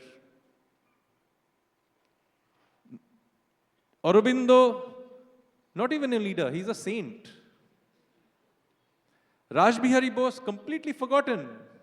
Even the Raj Bihari Avenue that you have in Kolkata is not Raj Bihari Bose. It is Raj Bihari Ghosh, who nobody knows what his contributions are. So this management of our memory is what I have been trying to break. One of the attempts I've made here through the SHIP project is to break people out and begin to explore their history. And so this, taking this Morichapi issue into and extending it to the wider issue of reclaiming our memory, I'll end by saying that there is even today a very popular book you'll find in bookshops, in the airport and so on, a book called Coromandel by a well-known English writer called Charles Allen. The book is Coromandel. It's about the coastal history. In its first page of that book, in the second paragraph, it basically, remember it's a coastal history of India. It states that the Hindus are a strange people. Other than one raid they made during Chola period to Southeast Asia, they showed no interest in the seas. What? I mean, just imagine. You have a book published, by the way, not in colonial times, but in 2017, by a well-known author who writes a history of coastal India and basically wipes out our entire maritime history in the second paragraph. That gives him the space basically to write our history of our coastline essentially as a colonial history, which is effectively what happened with the Morijhapi massacre. You wipe that entire memory out and then just carry on as if nothing happened. So what both of us are trying to do is to tell you that history. And much of that history, interestingly, at least the particular bits that Sai deals with, is recent history. Even my book, Revolutionary, is recent history. It's within living memory in some cases. You can Google this stuff up. So anyway, that hopefully answers your question. Thank you. You know, this discussion, this very riveting discussion, has been all about the control of the intellectual space. And although we've disengaged from party politics, it's always been somewhere like the proverbial elephant in the room. And this is more so because 2026 happens to be an election year in West Bengal. It's not our custom in Khola Hawa to ever suggest who you should vote for. That is, as Sai very rightly pointed out, that is a matter of individual choice. But what we will do in this is to suggest that one, all of you should register yourselves. And all of you, without exception, should vote. Please go out and vote, because it's that apathy which actually makes it very, very difficult to create the environment whereby a wholesome political and intellectual discourse can be conducted. If politics is merely the end to the achievement or towards the realization of dharma as an ideal state, I think we should never be in a situation where we get subverted by politics. Thank you very much for all of you for attending. I know there are hundreds of questions which you would like to ask, both of them. I think Sanjeev has already signed copies of his books on the table there. But Sai, there are various people who want to bring their books and get them to sign. He can sign it right on the podium and you all can come. As for the selfie madras, that's a free market. Thank you very much.